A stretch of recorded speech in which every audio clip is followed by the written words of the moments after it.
cash in your life. If your cash ain't right, if your cash ain't right, put some cash in your life. Put some cash in your life. Cause what's the credit score when you got your cash right? Put some cash in your life. Put some cash in your life. If your cash ain't right, if your cash ain't right, put some cash in your life.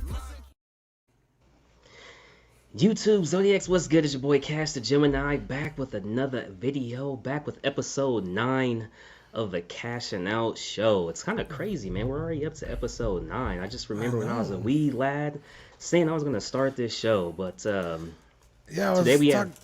I was talking to Mario. I was like, hey, we made a top 10, dude. Because Mario's next week. And you won't believe who's episode 11. Oh, man. So, everybody, we have Dean the Dream here with us, man. You guys know him from Collecting Weekly. You guys see the figures in the background. You guys see the star, the flag. It's Texas Forever, man. How you doing today, man? Doing good, man. I've been excited. Yeah. Looking forward to this all day. Yeah, man. I'm real excited to have you. Like I said, from the very first time when I was on CW, I was like, dang, dude. Like I told you, to me, man, you had sound like that movie. Freaking, I can't even think of it right now, dude. Oh yeah. What did I say? Jay and Silent Bob, man. Yeah. Yeah, man. $15, little man. Yeah, man. But yeah, it's really a pleasure to have you today. I always see you, with a really good collection. And we were talking about something before the show. We were talking about Sonic number 2. I didn't know that movie was coming out. Yeah, the trailer just dropped literally 15 to 20 minutes ago. Super exciting. I had covered it on the CW channel a few times, just updates and stuff, and yeah, I've been looking forward to it. I pretty much stay on top of the Sonic news. So I think there was also a game that got a trailer today too, a new Sonic game. Cool. The games have been not great for a few years, but the movie, dude, the trailer looks good. You and I watched it. Oh yeah, the trailer looked very, very good. Do you feel that Jim Carrey is the perfect villain? He's so good. When they first announced it, I was like, really, Jim Carrey? I was like, okay, he's very animated. I could see him being pretty decent. Yeah. And then when I watched the movie, dude, I don't know if the movie would be as good if it wasn't Jim Carrey. I think he really brought something to the character. Yeah. And he's a lot different than in the games, but in a really good way. And I was super excited to see him back. So. Yeah, I mean, since it's real action, live action here. It's not like the cartoon from the 90s. Right. I think he's perfect. He has that crazy satire. Almost reminds me of him playing The Mask, kind of, but without the mask. Yeah. I think, dude, the trailer looks fun, man. Yeah. And that's what I like about the first movie. It's not going to win any awards, but it was just a really fun. Turn your brain off. You don't have to worry about anything. Just enjoy the movie. This one looks like 10 times that, so we'll see. Yeah, dude, and I love the fact that they're, bringing Knuckles in. I was just like, wow, they got Knuckles, Tails. I'm like, oh, that's cool, man. They're bringing the whole people out, man. Yeah, Tails was a after credit scene. So obviously I knew Tails was going to be in it. And then we covered the news a few months ago of some set photos. And they had they have puppets on set so the characters or the actors can talk to something. And Knuckles was there, and I was like, oh damn, Knuckles is gonna be in it. So, the voice was a little jarring. There had been some rumors. Oh yeah, when he did speak, he was like, I'm Knuckles. Yeah, which is fine. It sounded good, but. Yeah, like I said, there was some rumors that it was supposed to be The Rock, which I was like, I guess, but they went with someone else, and it sounded cool. I don't know, The Rock. He's in too much stuff right now. Yeah, that's what I'm saying, man. Oh man, I've neglected the chat. I'm so sorry, guys. But hey, dude, I got excited, man. I didn't know there was gonna be a Sonic 2. I'm a huge Sonic fan. Yeah, I got excited. Sprung it on you. Yeah, what's good, everybody? We got Vane21 in the chat. As always, Edwin Diaz, Dennis Perez, Hey, what's going on, Dennis? Appreciate you being here, man. Elijah Mack in the building. What's good, man? What's up? This guy we won't name. No, I'm just playing. What's up, what's up, John? John, what's up, buddy? Vane 21. And because I was the first comment, it was obviously casual, but because I was the first comment. Yeah. Hey, shout out Brenton, man. I appreciate you being Brenton, here, dude. what's up, dude? Crazy thing about Brenton, the very first giveaway I had on the channel, it was crazy because John that came on episode 3, if I'm not mistaken, and the very first giveaway I do is somebody who came over subscribed from the CW, so I thought it was like kind of full circle and really cool, man. Nice, yeah. Yeah. As always, my guy Casual, man. I appreciate What you up, being dude? here. I gotta go cause problems in his chat. He was talking shit the other day. Not really. I just gave him some shit. Oh man, Rome Ross was good, man. Got CC in the building. What up, CC? Oh man, my guy, El Profesoro. Yeah, Mario. What's good, man? Hope I haven't missed anybody. I appreciate everybody being here. Chasen, what's good, man? Yeah, we got Jason Haas, Archangel, Edwin. Yeah. Oh man, Arch is here to cause some problems in the chat, man. We couldn't have a show without Arch. Right, dude, he's always there, man. Always in the chat, dude. Skills. Hey, man, this guy's skills yesterday was on the BCS, and man, he got himself a bid. I think it was like $100 and some dollars, and like, congrats on that pickup you got there, man. I didn't think you were going for it, but congrats, man. Nice. Got J Rob in the building. Matt, oh, what's good, Matt? I appreciate you being here, bro. DBZ Mini in the building. Hell yeah. Pablo Mesa, man. Everybody, I appreciate you guys being here again. This is Dean the Dream from Collecting Weekly. So we're gonna dive right into it, man. What's the very first thing that got you into this hobby, or was there anything that you actually liked it in the beginning? Yeah, I've been collecting figures since I was a little kid. Pretty much started with Star Wars like vintage figures because I'm old. I'm 33, so I believe the Power of the Force hit in like 95 or something, and I was collecting before that. My mom would buy me Star Wars toys, so there really was only vintage Star Wars toys. Original 77 to like 83 or whatever. And also Ninja Turtles. I used to love buying Ninja Turtle stuff. Oh hell yeah, man! Ninja Turtles was like really really huge. Oh yeah, for real. And then I want to say 90, God, maybe 94. I got into Power Rangers. Yeah. In a big way. But pretty much I've always collected Star Wars. That's my main thing. And I collected Star Wars figures up until episode 3, Really, it's crazy you said that because that's what Vane kind of, said one of his earlier things was Star Wars as well as Jurassic Park. So it's crazy that that you say that too. Yeah, it's all I've always loved Star Wars. Do you feel like what we had then, as far as like originally coming out in that late 80s, early 90s time frame, was more original and organic than certain things you get today? I don't know. I feel like, especially with like the Power of the Force line, it was so weird. Like all the characters were like buff. Like they were all like Luke Skywalker was like ripped. Darth Vader had like huge hulking muscles. And they pretty much just like hit the must-haves, Leia, Han, Chewie. Mm-hmm. And then they got really weird into like Shadows of the Empire, which I didn't read the books back then. I was a kid, so I wasn't really reading those. But I will say now with like the vintage collection line, I mean, they hit characters you didn't even know were on fucking screen for like 10 seconds. So I like the more modern stuff. Also, like the articulation's better, accessories are a little cooler. I don't know. I really digging the modern stuff.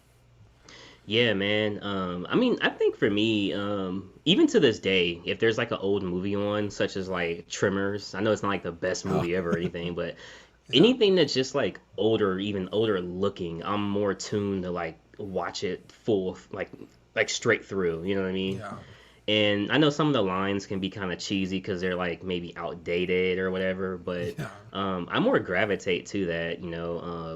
I remember like watching all that stuff with my grandpa and stuff on because like Saturday was like the Saturday movie day on Fox, so yeah. you'd see like Terminator, RoboCop, Oh, Predators, hell yeah, dude. just all those freaking Eddie Murphy old movies, just anything that was like old. So that's what I'm used to watching myself now. But there's a couple things new that I do like that does bring me a little bit of joy. Like I think what they've done with the newer Jurassic Parks, especially with Chris Pratt, is very very good. I don't think it's ruined the franchise or anything like that. Obviously, the one where No, like yeah, the island blew up was a little kind of shaky, but yeah, besides that one, it's been okay. yeah. Yeah, I think with the exception of something like even just sticking with Star Wars, the prequel trilogy kind of leaned a little too heavy on technology, whereas now I think a lot of people understand like, hey, maybe too much CGI isn't a good thing. Yeah, So yeah.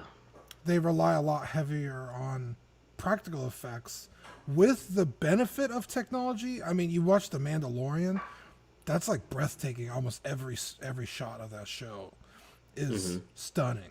Or like Game of Thrones or Oh yeah, yeah. You like can the even I tell in mean, Game of Thrones oh either. dude. I mean, the earlier seasons you definitely could, but once they got that funding, oh man, that Yeah. show is breathtaking. But when you look at like Rogue One, that movie is fucking amazing. I wish Disney would keep churning out movies like that. Jerry, Jerry, Jerry.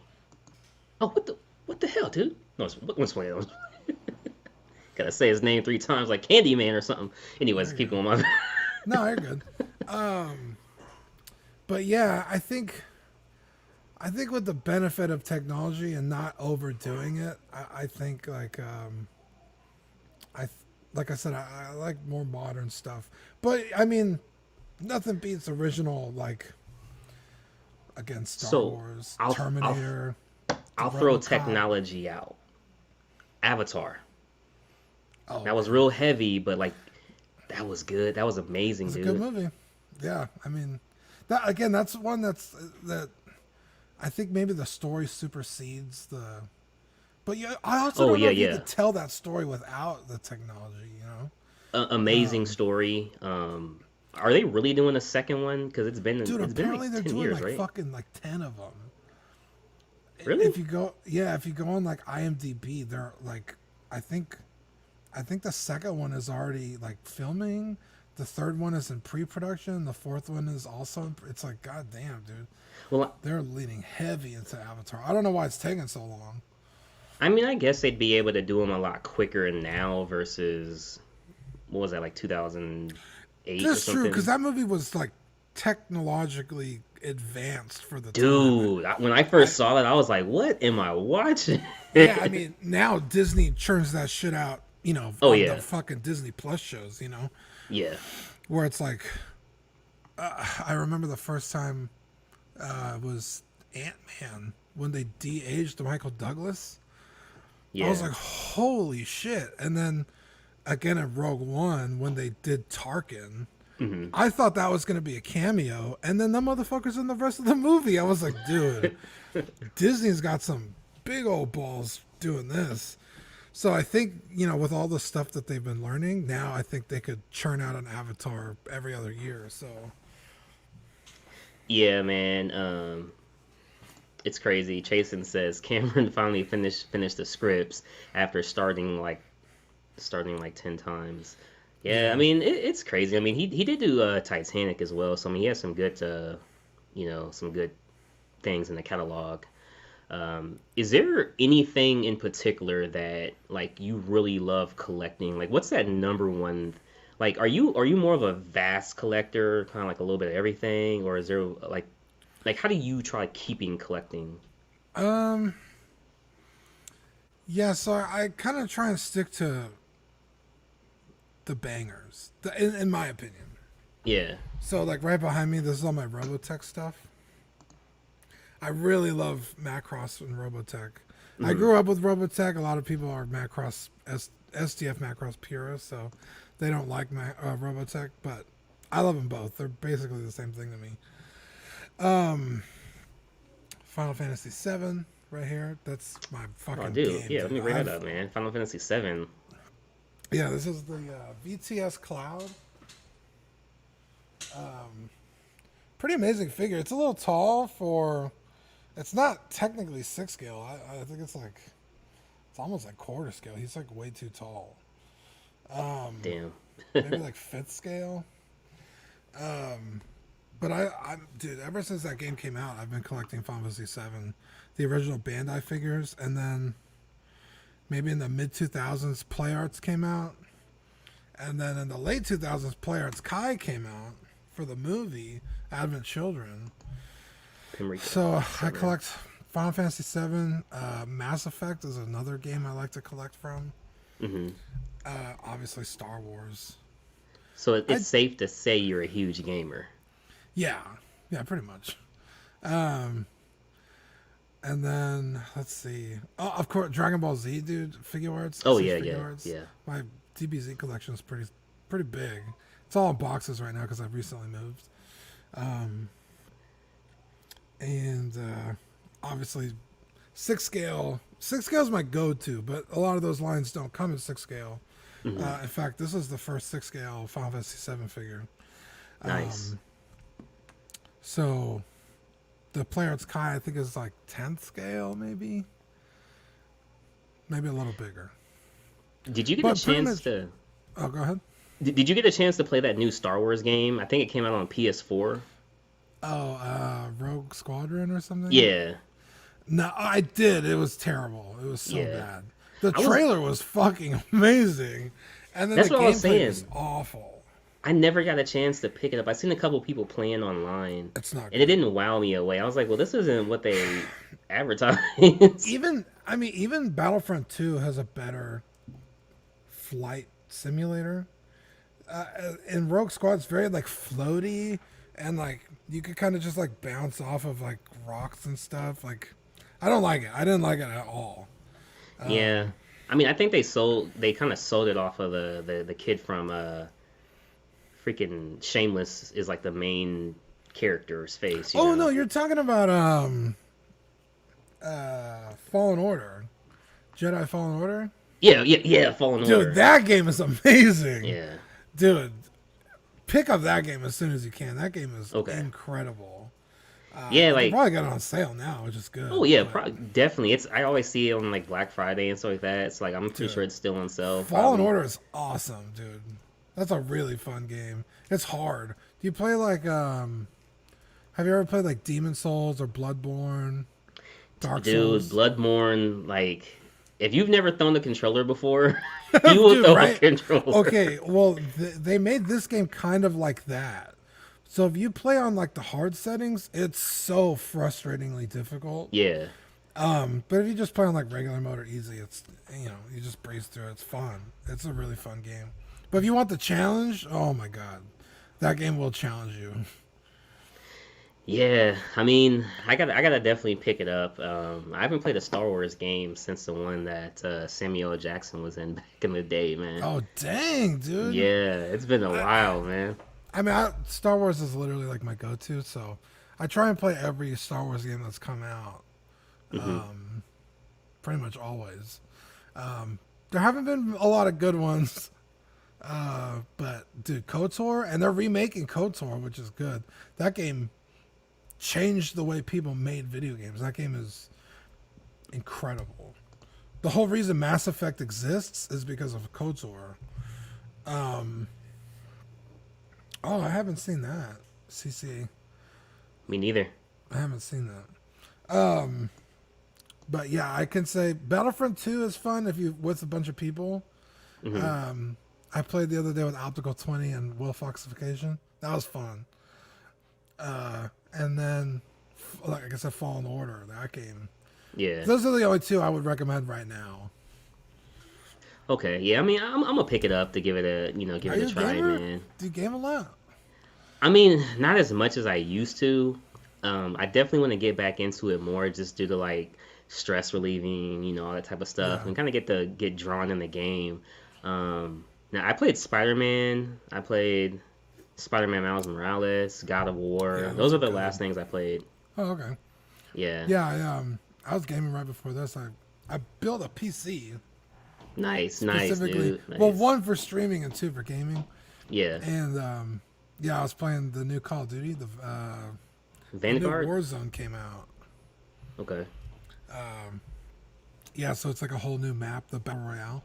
hmm It was hard. But yeah. So I always hear you like kind of mention, your sister and stuff, Yeah. when you're on the streams and stuff. So like, is she a collector too, or like you Yeah. guys like in this hobby together? Yeah, pretty much. I mean, 9 times out of 10, if she has a collectible, I probably bought it for her. Because, like, that's, like, because I love collectibles. So if I, like, think of, like, getting somebody something, that's kind of where my mind goes. It's like, oh, I could get them this. Yeah. In fact, like, she likes this band. It's called Ghost. Ghost. The lead singer is Papa Emeritus. He looks like a pope. Okay. I don't know. It's some like metal bands. I don't know if anybody knows about it in the chat. But it's a band, so they don't have like collectibles. But I bought her like this like really fancy chalice that like has like the logo and stuff on. It's like really intricate for Yeah, Christmas. gotcha. But she buys statues. When she buys something, dude, she fucking goes all out. I kind of like penny pinch, like, oh, what can I get? Like this figure's cheaper. I'll probably just get this one. Very rarely will I like go very big. She just goes all out immediately. So a lot of her statues, actually, are Sonic statues from First Four Nice. Figures. hmm And they do this thing where when they release a statue, whenever you buy it and register it, the next statue they make, you could get the matching number. Oh, that's pretty cool. Yeah, That's it's pretty cool really right cool. there, yeah. So a lot of her statues are matching numbered statues. I think she has like 10 or 11 of them. And then she really loves Berserk, the manga. Oh, yeah, that's pretty. A lot of people like that actually. Oh, dude, if you haven't seen it, it'll ruin your life, but it's fucking amazing. She has 3 Prime 1 statues from Berserk. 2 quarter scales. No. Yeah, 2 quarter scales and 1/3 scale.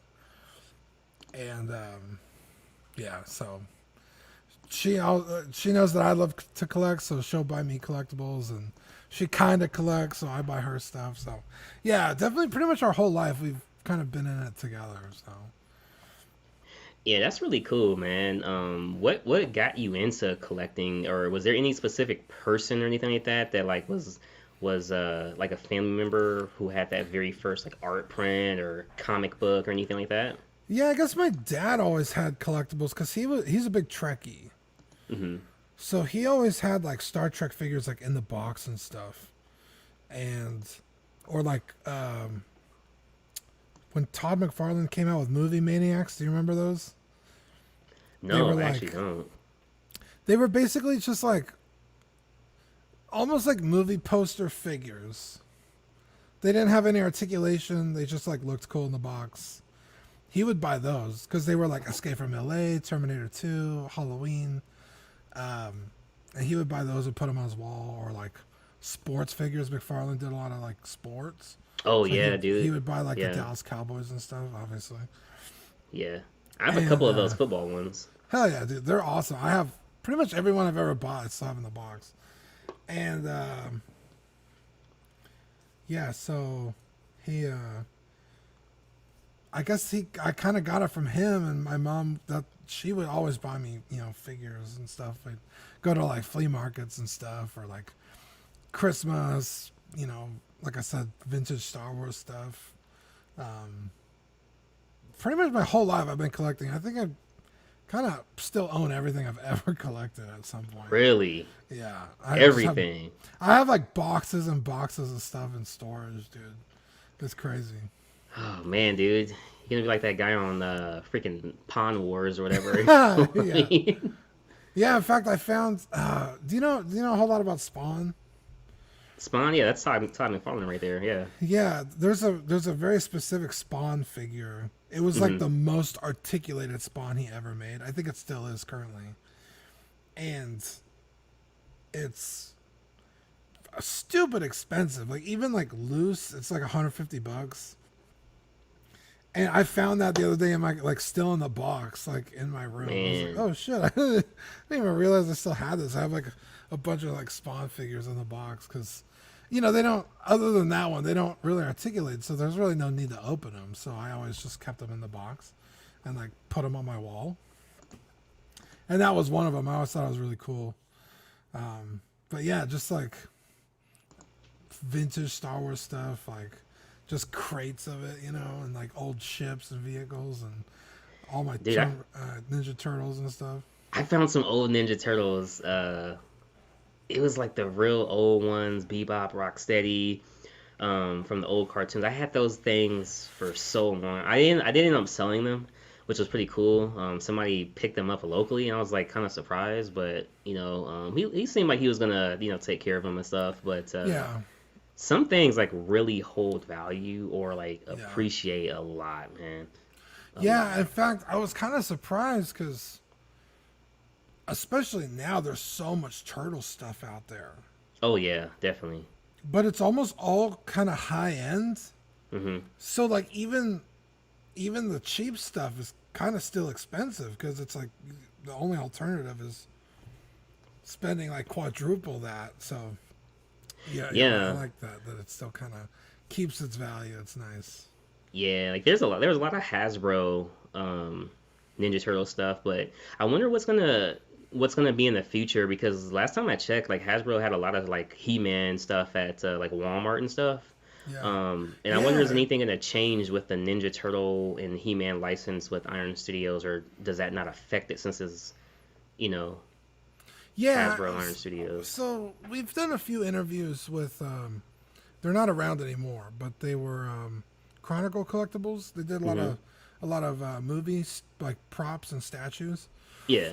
And we had done an interview on our channel, and the way the licensing works is really interesting from how I understand it. Like Hasbro has the Star Wars license for like 6-inch figures. Okay. Bandai also has the license for 6-inch figures, but it has to be at a different price point. So they're like different. They're like a high-end collectible as opposed to like a budget collectible. Oh, okay.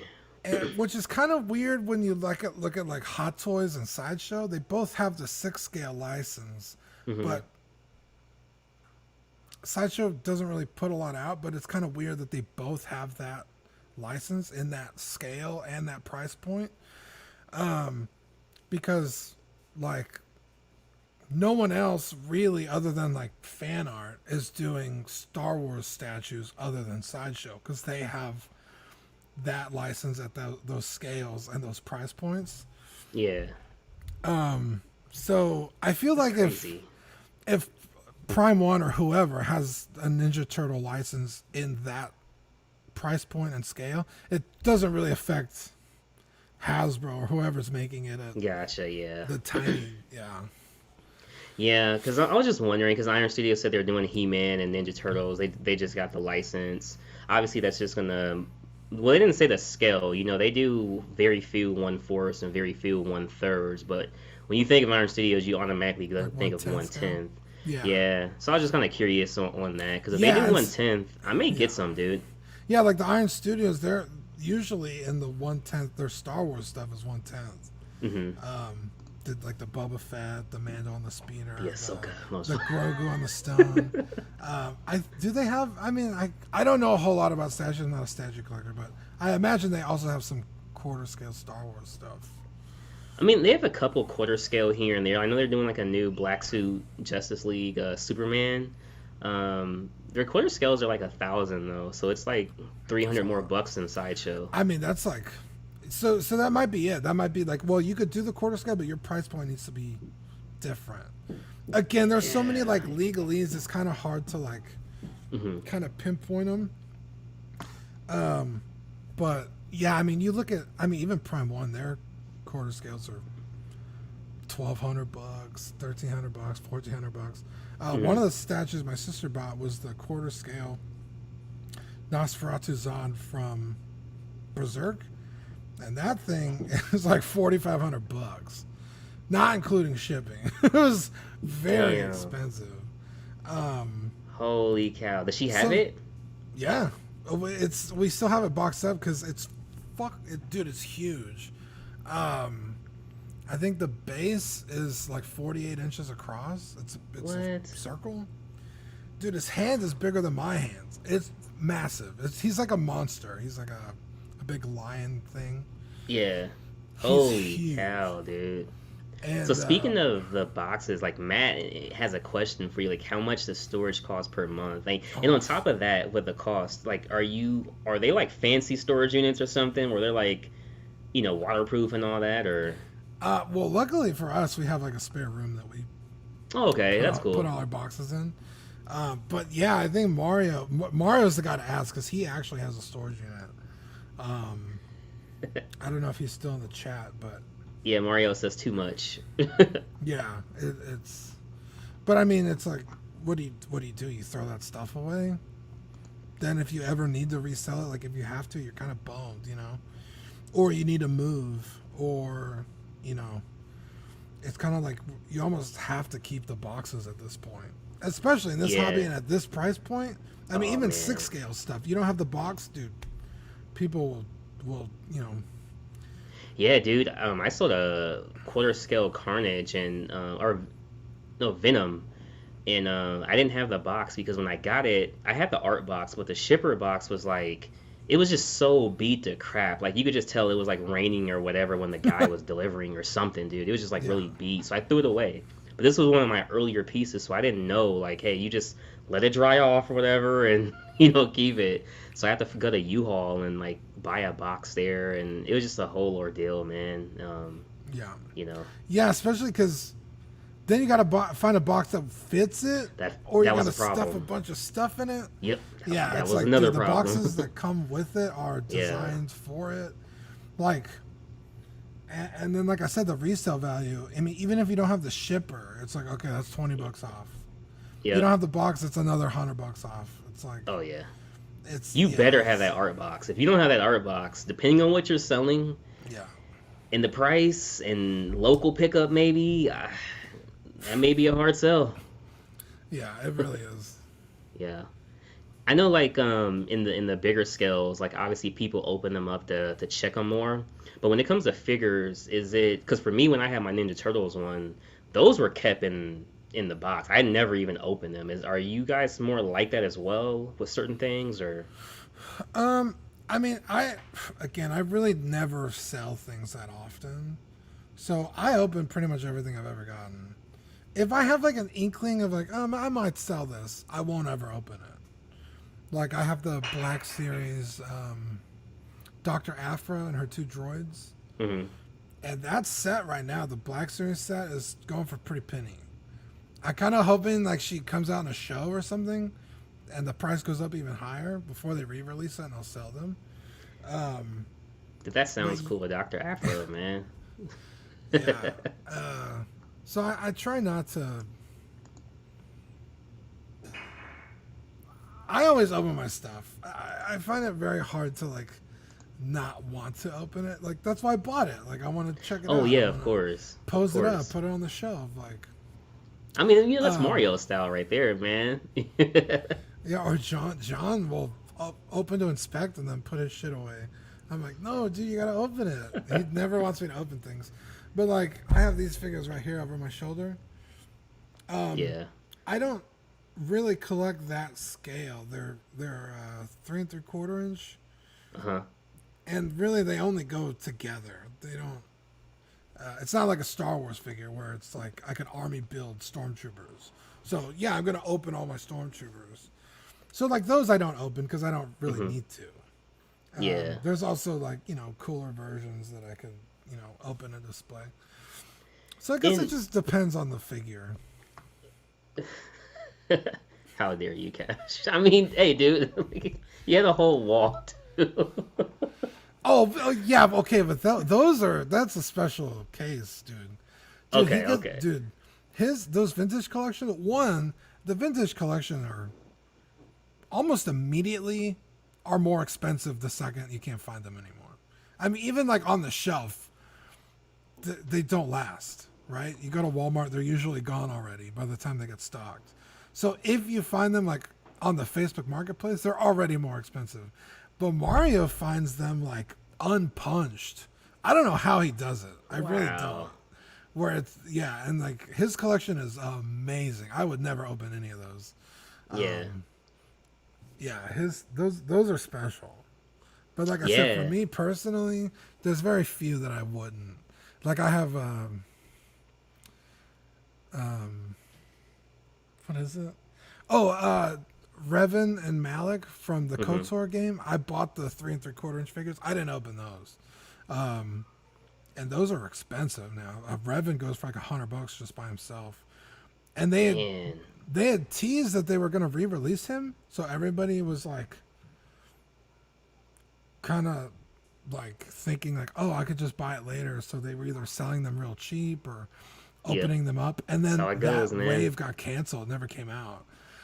So I was like, thank God I didn't sell it or something, because that's still the only way to have Revan in that box. So Is there a price point for you that is like it's too much, whether that's in the retail market or aftermarket as well? Because like for me, certain things on the aftermarket is just like it can be $100 at retail, and next thing you know, it's like quadruple the price out of nowhere, dude.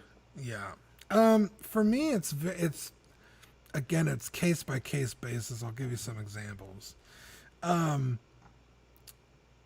For Hot Toys or 6 scale in general. Now I'm gonna have to change my ways because I don't have a choice now. But it used to be $250. That was like my top. I would never spend more than $250. And I remember when the Homecoming Spider-Man came out, deluxe, I found him at a local comic book shop for $270, which was a little bit over retail, not much. But if I went on the Facebook groups, he was like $410. So I was like, dude, this is Yeah. only $20 more than my highest. I'm Yeah. just gonna get it because I want the figure anyway, and it's only $20. Yeah, So yeah, every yeah. once in a while, I would skew it. Okay. But okay. like Commander or Captain Rex right here, the Hot Toys that just came out, that was $255. I don't think we're ever gonna see a figure like that anymore. I think they're all gonna be well over that.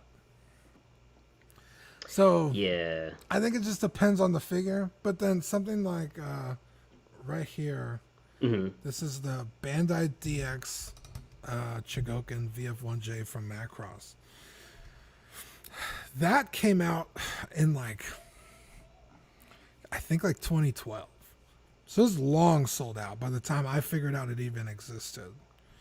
And I think they retailed back then for about $130.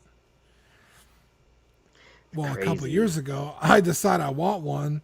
They're like $400 all day. Damn. Now is that like unboxed or and stuff like that? 400 Yeah, unboxed? yeah. Like I'm Okay. pretty basically new. Okay, cool, Even man. used, I ended up buying a used one from Japan. I think it was like $360, but then with shipping, it came out to $400 anyway. But it was regularly selling for $4+. So I thought I got a deal.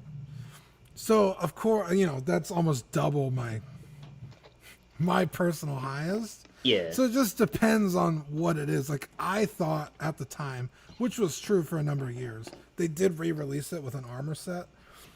But I was like, dude, this is long sold out by almost a decade. I might not ever see this thing again. So I might as well just bite the bullet and buy it at the price it's going for. Otherwise, it might just get higher. Yeah, so that was just like one instance where I was like, I'm kind of screwed having to pay. But that's what the market's at. Like, Yeah. that's my fault. Yeah, man. I mean, I've been lucky far as like a couple of Marvel things, um, like Poison Ivy. Well, for that's DC. Poison Ivy, I got in the aftermarket, but fairly good price. Punisher, I was able to actually get for retail, and that was the exclusive in the Dude, that aftermarket. Punisher. Is that the one in your intro? Yep. Dude, Yep. that thing is sweet. I know, man. I That love that Punisher is Punisher. awesome, dude. Love that Punisher, dude. I'm actually at a weird standpoint in collecting, and maybe you can help me. Maybe because you've been collecting a lot longer than me. You know, I just hit the 1 year mark, so I'm like, ugh. God But damn, dude, you got a hell of a collection for 1 year. I know, man. Even the ones right behind you. Damn, dude. Yeah, man. Did you fall down that rabbit hole kind of quick to where it was just like you just had to have more? Oh, yeah. Luckily for me, I learned it real early. It was Yeah. when The Force Awakens came out. And I started buying everything Star Wars. Like everything. Like every figure that came out, I bought it. Every like helmet thing, I bought it. And luckily the price points back, for those like at Walmart, say, Yeah, they're yeah. usually like $15 at the highest. And at one point, I was just like, dude, if I buy everything all the time, I'm gonna run out of money. Oh yeah. I can't keep and space. I can't keep this up. Space, man. Yeah. For So I sure. started only buying the figures that I really wanted. And then by the time I started doing 6 scale, I also kind of started down that path, and I had to tell myself, like, stop. So I started focusing on Star Wars A New Hope 6 scale instead of every single one that came out. Because I would, I'd just be buying all the time and not have the space. Okay. And then the same So- thing with like the Marvel 6 scale, the Hot Toys.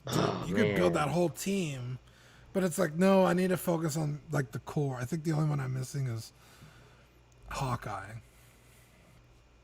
But I have, so- Black Widow, Thor, Loki, Captain America, and Iron Man. Keep naming them. I was wondering. So like, I feel like I'm in this weird place where it's like, I like X-Men, right? I like Predator, which is sci-fi. I like horror. I like Avengers, Spider-Man, and Batman. So that's 6 things. Yeah.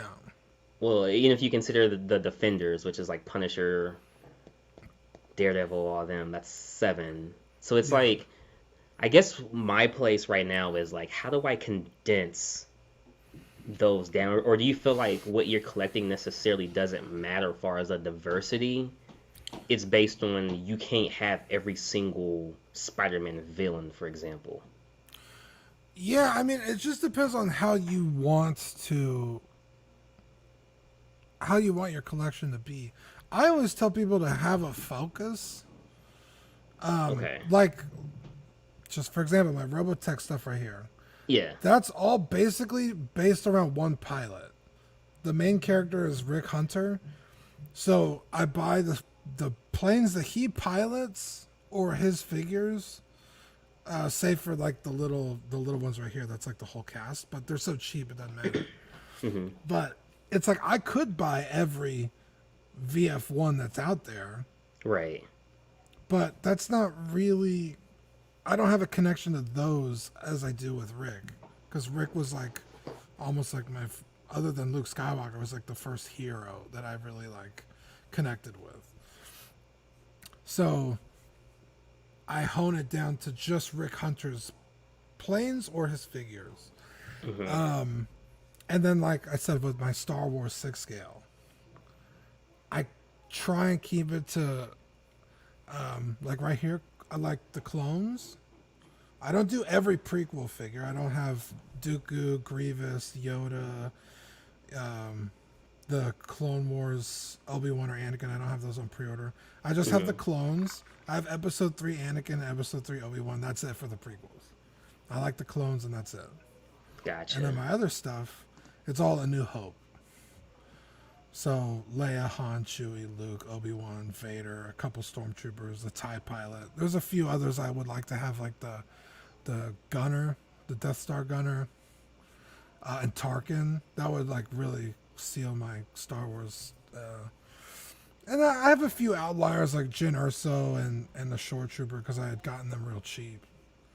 Yeah, and I understand that. You know, like Ghost Rider, the new one from XM, him on the horse. That's one I'm gonna get, and I'm not the like. It's just a statue I'm gonna get. You know what I mean? I'm just like I'm gonna freaking get it. I gotta have it, and it doesn't really fit the collection. Quarter scale? But yeah. God damn, that's gonna be big. I know. And yeah, if you want to like have a centerpiece. Yeah, that's what it's gonna be. Yeah. Yeah, dude. I mean, go all out. Do the whole. So yeah, just kind of figure out what you want your collection to be. If you want it all over the place, fuck it. Get whatever the fuck you want. Well, I'll say this: the way it's displayed is it's section. Everything is section. So even though I'm collecting like multiple, I guess you could say worlds, it's all section. Like I have my Predator section, then my horror section, then my X-Men, then Spider-Man, Avengers. Like everything is sectioned off. It's all in the same room, but it's all like, yeah, you know, each corner. Shelf and or whatever. Yeah. Yeah. Like I have my Robotech stuff here now. I don't have them all installed yet, but that's gonna be a wall of detox right here. I only have two set up. I haven't put them in yet, but that will be my 6-scale figures. Cool, I have my man. Robotech stuff here. Yeah. I have some shelves right here above my computer. That's going to be like my Final Fantasy stuff. And then over here is where my Dragon Ball Z stuff is going to be. So everything has their home. I think if you walk into your room one day and you're just like, maybe it's time to, really focus and hone your collection. And like that's what I think I want to do, and that's why like I think what I want to do is just go 1/3. And I know 1/3 is massive, but dude, 1/3 is so infinitely bigger than quarter scale, and you almost don't even think it is, but it really is. I've seen like the pictures, and I'm like, freak, dude. Yeah, it's like, oh, it's just one scale up, and it's like. Yeah, but you're talking about, almost 2 heads taller. Yeah, dude, it's like, 10 inches taller minimum, wider bases, more weight, everything, man. Okay, Mario gets 1/3, and he's saying do it. Dude, 1/3, dude. Did he get his Batcave? I think he ordered it. I don't think he's gotten it yet. And then I know he ordered the, I don't think, is she 3rd scale? The Daenerys Mario, is she 3rd scale? That one's fucking amazing. I can't wait for him to get that. So, I mean, that's where I'm at, man. That's why I was saying, like, because, like, you seem very, like, you know where you're at. You know what I mean? Like, I'm not a newbie anymore, but I'm still in that phase where it's like you're trying to find the collection. You're still in the curation stage. Yeah. Curating your collection, which is fine. That's a great stage, oh God, CC. I'm sorry. And yes. Oh yeah. Yes, dude. I do. I have, dude. Luckily, I have a lot of wall space in here, so I converted. Me and my family, we converted one of our back garages, like a 4-car garage, into my like living area. So I have like a huge living space, and there's a lot of empty walls. Wait, so that's where you're in right now? Yeah. Oh, goes, dude. Oh man, let's see back this, man. Pretty far. All those are What the our freak? hot toy. All that's hot toys ready to go into the detox. Wow. Once I get them. But like this wall right here, that big empty wall, that's where I watch. I have a projector. Wait, this so is your bedroom? Yeah. Or you're like collecting My room? bed's on the other side of my computer. I Oh, know okay, gotcha. It's not made. Nice. So other than the projector wall, I have a lot of wall space, and so I want to start getting art prints. But that's a whole other rabbit hole I'll have to message Cece about, because, dude, hers are fucking sweet, bro. She has like this really, and I don't really like Jurassic Park all that much. I mean, I do, but it's not like, I don't have it here, you know. You appreciate it, you don't collect it. I got you. Yeah, and her art print is amazing. It's like right behind her when she streams. And I think she has like a Darth Vader next to it, or a Star Wars one that's also really cool. So I want to start doing that. But I gotta get her on here, dude. Any art collector, I can definitely appreciate. You know, I could definitely appreciate an art collector. Yeah, and that's all. That's like one of my favorite things about going to the cons, is like Artist Alley, and you could get some awesome prints, dude. Like pick 3 for like $30, or you know, get like a really nice one for $100 or something. You know, those are really cool. But once cons come back. For somebody who's never been to Artist Alley, because I've never been myself to any cons, and next year I plan on going. Wow. Okay. Yeah, dude. What exactly is Artist Alley, and what can you are you meeting the artists themselves, or what exactly is this? Yeah, so pretty much every convention has an Artist Alley, and Artist Alley is like one long lane that's in the middle of the convention. Yeah. And every booth is an artist selling prints. And it's usually the artist selling their prints. I went to one convention here, and it wasn't Ralph McQuarrie, but it was like his like grandson or something that was like cool. selling. They weren't like authentic prints, but they were.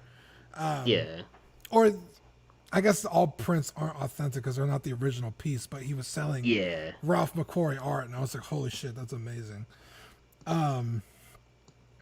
So yeah, you walk in, you like look at, they usually have like walls of their art.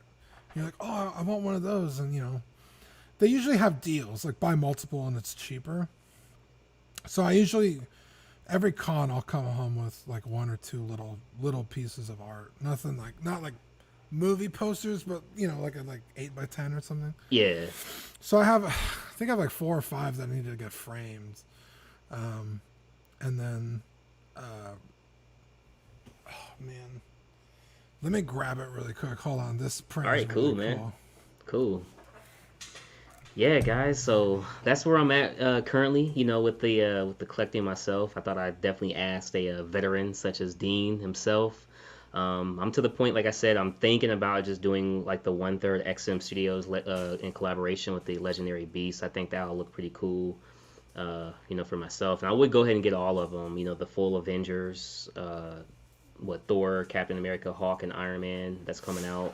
Like I said, I've seen those, so they look very good. Magneto, Cyclops, so that's what I'm thinking for me. We had I don't even know how he found us, but Matsumoto Art just jumped into one of our streams one day. I think we were talking about him, and he somehow found out, and he sent us. Oh, bro, are you serious? He was like, "Hey, pick any print you want on my website, and I'll send it to you." So this is the one I picked, and this frame is way too big for it. I don't know if you can see; it's huge. But I was like, I need to get it behind something immediately, so I went and bought these. But yeah, this thing is amazing. Check out Matsumoto Art. I think you could Google it; it'll pop up. But yeah, there's a lot of like really cool prints that I want to either get or get framed that I already have. But yeah, every time I see Cece's, I'm like, damn, dude. She has a lot of really cool ones. Dude, that's so nice, man. That is nice. I did not think you're gonna pull out something like that, man. That's nice. Yeah, that one's really cool. I was really shocked that he sent it to us. Zach got The same one, but the colors are different. I think he got the exclusive one, and I got the regular one. So did you I don't know like who was in the video because Mario had showed us it. Was it you who went with him with the Frankenstein? Is that right? Frankenstein? Oh, Frankenstein's? No, I wish, Yeah. dude. That's in California. That was him and Eddie. Him and Eddie. Okay, yeah. That was a really cool video. Like I was Dude, just that's like, one of our best what? videos on our YouTube channel. That was Amazing video, dude. 7,000 views or something. Amazing. Yeah, I It's wish just I like, could go, but from what I hear, everything's like really expensive. And then like yeah. the one But guy just to with, walk like, around, man. oh, that's true. Take pictures and stuff. But Yeah. there's that one guy with like all the 6-scale figures that like aren't for sale. They're just there. That's what. Yeah, I I guess. was like, that would drive me up the wall, dude. Looking at stuff I can't buy. So like, yeah, I can't buy this. Yeah, not only do I not have the funds, but even if I did, I can't buy it. What the hell? Oh man, that's funny. Okay, Well, is that a boss move or a dick move? Okay, I'm gonna rent out space just to display my stuff. Dude, I don't. That's some BDE right there, bro. Like, cause you're not making money to stay there. So it's like, where are you getting this money to? Because you know those booths aren't cheap, especially somewhere like Frankenstein's that has like that reputation. Yeah. Yeah, crazy, Yeah, man. see, dude, I want to go see Mario so bad. I almost went the other day. So a buddy of ours went to San Diego Comic-Con, hmm and Mario was gonna drive down there to meet him, but Mario didn't have tickets to San Diego Comic-Con. So it's like, dude, I'll fly to California, meet you. We could both drive down to Comic-Con, have lunch with our friends. He's gonna go back to Comic-Con. You're not gonna have anything to do. We could still hang out. But then Mario bought tickets to to Comic-Con. I was like, well, no point in driving down there now. Yeah. Nah, But man, I he think had fun. That that's looked like a cool. good time. Yeah, dude, I can't wait to go to my very first one next year. Like Cece was saying, I'm gonna be in dude. an artist alley, dude. I guess you're right. I guess if you've only been collecting a year, that's basically when the pandemic hit. So Yeah. no cons. You haven't been to a con. That's crazy. Nah, man, I started collecting around July-ish of 2020. Yeah, that's crazy. Couple months after everyone got sent home and stuff, Yeah. and like the very first thing I got was a quarter scale Sub-Zero, but for the most part, I was getting a bunch of Iron Studio stuff for the most part. Nice. And that's what I was going to tell you about your curation stage. So you're buying stuff right now, and maybe in a year you're like, you know what? I don't really want all this Predator stuff. Yeah. Well, luckily for you, most of that Predator stuff is probably long sold out. So Oh, you yeah, could now yeah. turn around and sell it for hopefully more than you paid for it. Mhm. And that'll give you funds for the next thing you do want in your collection. So the Yeah. curation stage, like I said, that's a fun stage to be in. And it kind of technically pays off later. Yeah, Because yeah. I've had figures that I was like, you know what, I don't even know why I own this. And I've sold it for more than I got it for. Which is rare, but it does happen because, like I said, I really don't like to sell stuff, but I do. So that's a good stage to be in. Yeah, cool, man. I'm gonna I'm excited for you to go to a convention, dude. They're fun. dude, and I feel like I'm gonna be in like a kid. You remember being a kid and you went to Toys R Us and it was like your store. I feel like that's gonna Yeah, be me dude. there, man. Hell yeah. God, I miss Toys R Us, dude.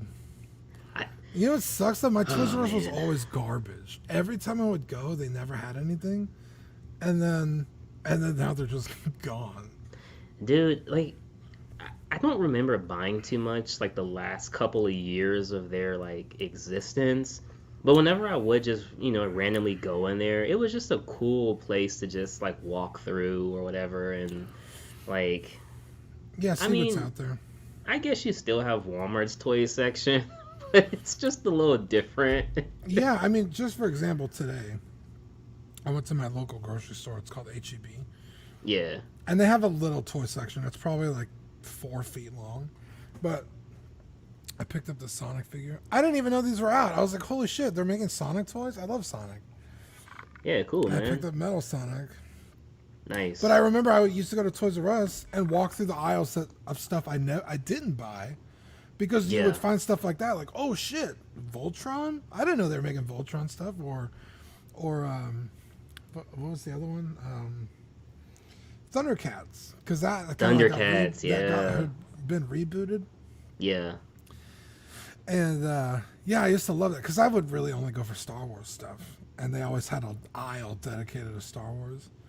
But yeah, you're right. The last like 2 or 3 years that it was open, I only ever bought stuff on like Force Friday, because that's when it would Oh like, be yeah. in stock. And like the rest of the year, they wouldn't have shit on the shelf. It's like, what am I doing here? Every time I come here, it's a waste of time. But I guess Yeah. that's why. It's because they were going out of business and not stocking their shelves. Dude, what are you guys saying in the chat that Toys R Us is coming back, but you have to go to Macy's? So like, is Toys R Us inside of Macy's? Is that what you're saying? That'd be Like, crazy. yeah, I like, I don't don't know. want I to go to wouldn't like Macy's to go to that. Toys R Us. Have to go because our Macy's is in the mall, so I have to go to Yeah, the mall just to go to Toys R Us. That would be kind of annoying. yeah, yeah. So apparently Macy's bought Toys R Us. That's interesting. Well, Toys R Us only went out of business in the United States. It was still like in Canada and like other parts of the world. Yeah, which is like, what the freak? Okay. Oh man, dude. Oh no, that's crazy. Let me share my screen real quick here and bring up these delicious photos, man. Oh yeah, hell yeah, yeah. That's my collection right behind me. So all these are, man, dude. Okay, so I love Robotech. Like Hmm. one of my It's first clean. It's loves. clean setup, dude. And I kind of forgot it existed, just because life gets in the way, and you focus on other things. And maybe like 2 years ago, Zach posted. He was like, "Hey, my wife is gonna buy me something, and like I kind of want to pick up this thing." And Hmm. it was right here on the bottom left. There's a little ship there in front of all those figures. Oh yeah, right here. Yeah, right there. Yep. And I was like, dude, I own that. I was like, I love Robotech. Like, holy shit. And I was like, dude, I gotta go, because I moved houses. I moved from a house into a condo, and I was there for a few years, and then I moved from the condo to where I'm at now. Hmm. So I was like, dude, I need to go back to my first house and get it, because it's there. I know it's there. And so Really? I drove back because my sister is like renovating the house now. But at the Oh, time, it okay. I'm was like, just some random person has a no, house. no, no. We still own the house. I just moved I out of got it, you. and I had a room full of like old stuff, and so I went over there and I found it, and I was like, oh my Nice. god, I love Robotech. This is like, it's bringing back all these memories. And so at the time, Robotech was on Netflix, and I binge watched it. It's only like 34 episodes or something. The Macross Saga, because Hmm. Robotech is 3 different shows that they Yeah. like pretended were all related, but they weren't. They were completely different. But that was for the American audience. So Sounds the like Dragon first, Ball Z. the first series is the SDF Saga, or the Macross Saga. So that's my favorite. And I just started like, I was like, dude, I have like adult money now. I don't have to just like, Man. I don't just have to have like this one thing. Like, what else is out there? I haven't collected in years. And so that's when I started finding all this other stuff. And dude, I've been on a tear when it comes to Macross and Robotech. That's kind of like what I've been focusing on for the past, like I said, couple of years. I got my graded comics, which is like one of my favorite artists. He did the cover for the first Robotech issue. Hmm. Art Germ, I'm sure you guys know him. And hopefully, they just announced that they're going to make a movie. And so I'm hoping the price goes like way Oh, up. that's pretty cool. Because I got these for like $70, which is like basically what it costs to grade a comic. Oh yeah. So I'm hoping like once they officially like announce the movie because they just said, "Oh, we want to make a movie." I'm hoping once they announce it, the price goes crazy. And the Chigokins right here, those, like I said, top right next to the comic books. One of them I paid $400 for, and the other one, with all the armor bits, that one just got re-released this year. And so I think I only paid like $300 shipped, or it was less than that. It was like $270 or something. And then all the other ones, it was just like, oh, like this stuff is coming out, so I pre-ordered it. Or this statue, in fact, was supposed to come out December 2020, and it didn't come out until like a few months ago. So I had that on pre-order forever. The book I got from Sweet Danny Lee for Christmas last year. So Nice. I've just been like collecting like slowly and steadily my Robotech stuff. I really don't know what else I could pick up at this point. I have one statue coming in Q1 next year. Dude, that's good. Don't know where it's gonna fit. It's not gonna fit on those shelves. So That is good. Just one statue. I wish I could say that. I'm not even gonna lie to you. I wish I could say that. But I can't. So it's okay. yeah. So that's the 1/12 scale cockpit. That was the one that was on pre-order forever. And Yeah, this is pretty cool. Are those like slap stands or which ones? the orange? Oh, that no, I 3D printed that. I needed a stand, cool. and I was like, I'll just 3D print one. So I found a 3D file and I printed it. I have a 3D printer for work, Nice. so I just 3D print. It's in my house, so I just loaded it up, and 2 hours later I had a stand. I printed out 3 of them. The comic books are on 2 more. Yeah, that's cool, man.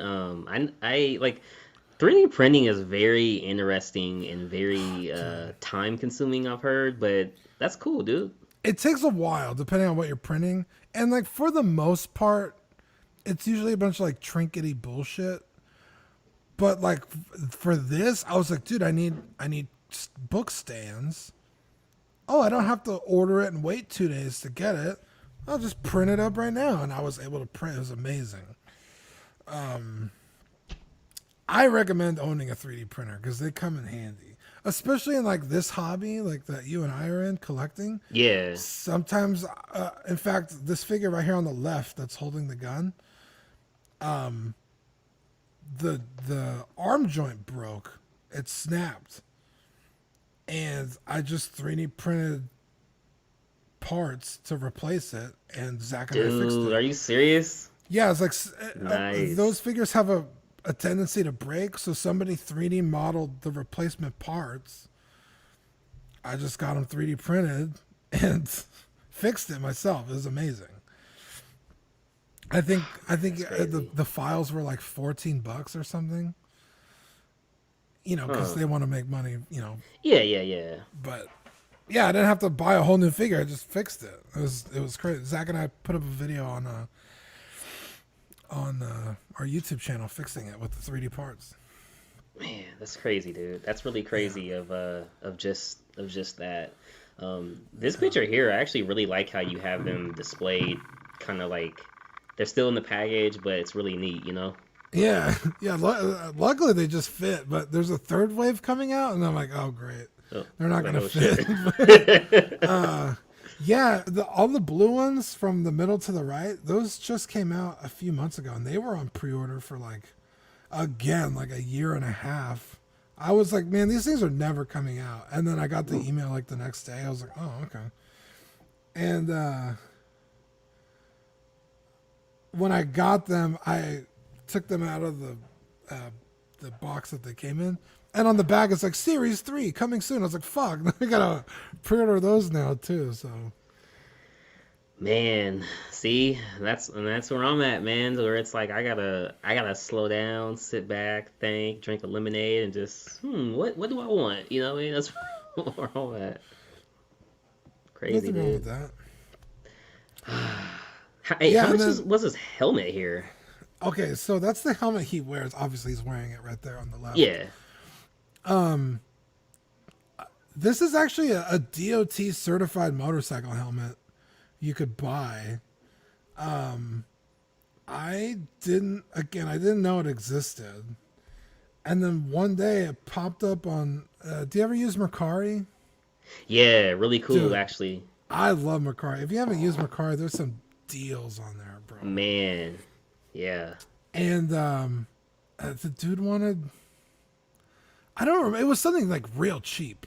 And I was like, oh, okay. So I sent him a message. I was like, yo, like, are you good to ship it? Like, because some people only do local pickups and stuff. Local, yeah. And I was like, I just like kind of want some more pictures, you know. And he was like, oh, you know what? It ended up, there's like a small like hairline crack somewhere. I don't even know where it is. Mm-hmm. And he was like, I found it when I was taking pictures. I'll knock like half off. And so I ended up getting it for like $50, but it's like a legitimate like real helmet you could wear if you had a motorcycle. It doesn't fit my big ass head, but it's just for display. You know, I'm not gonna wear it around the house. So Yeah, man. That's crazy, dude. You know, and the fact that you mentioned Macari, a lot of collectors don't know there are certain figures, art prints, and statues, like sideshow stuff, for example, that's on there, and a lot of collectors don't know that, and you're able to get them dude, for a lot cheaper, man. this guy had the premium format Darth Vader where he's like on the steps, Mm-hmm. and it was like $350 on Mercari. Yeah. And I was like, damn, dude, like, I kind of want to pick this up right now because it's a quarter scale premium format lights and sound, or I don't know about sound, but. Yeah. And I went on eBay and they had been selling for a little less than that. So I was like, oh, okay, maybe not. But, I mean, it just goes to show you, like, there's some, like, you don't know what you're going to find on there. Yeah, like, you don't. And and the nice thing about the app is it lets you do save searches. Yep. And so anything that pops up on anything you're looking for, you'll know, when you open up the app. And so, dude, I have like 30 save searches, SH figure arts, Dragon Ball Z figures, Final Fantasy figures, 1/6 scale, just whatever I collect, I put in the save search. And I find stuff all the time, dude. Dude, and they let you do like make offers and stuff like that for a little bit cheaper, so it's really you cool. have to have your card linked to the, like, kind of like eBay to make the offer. You can't just make the offer and then pay with PayPal. Oh yeah. I guess in case you like bail, they could still charge you. Yeah. Because once you make the offer, you're agreeing that you're gonna pay for it, so you can't, back out.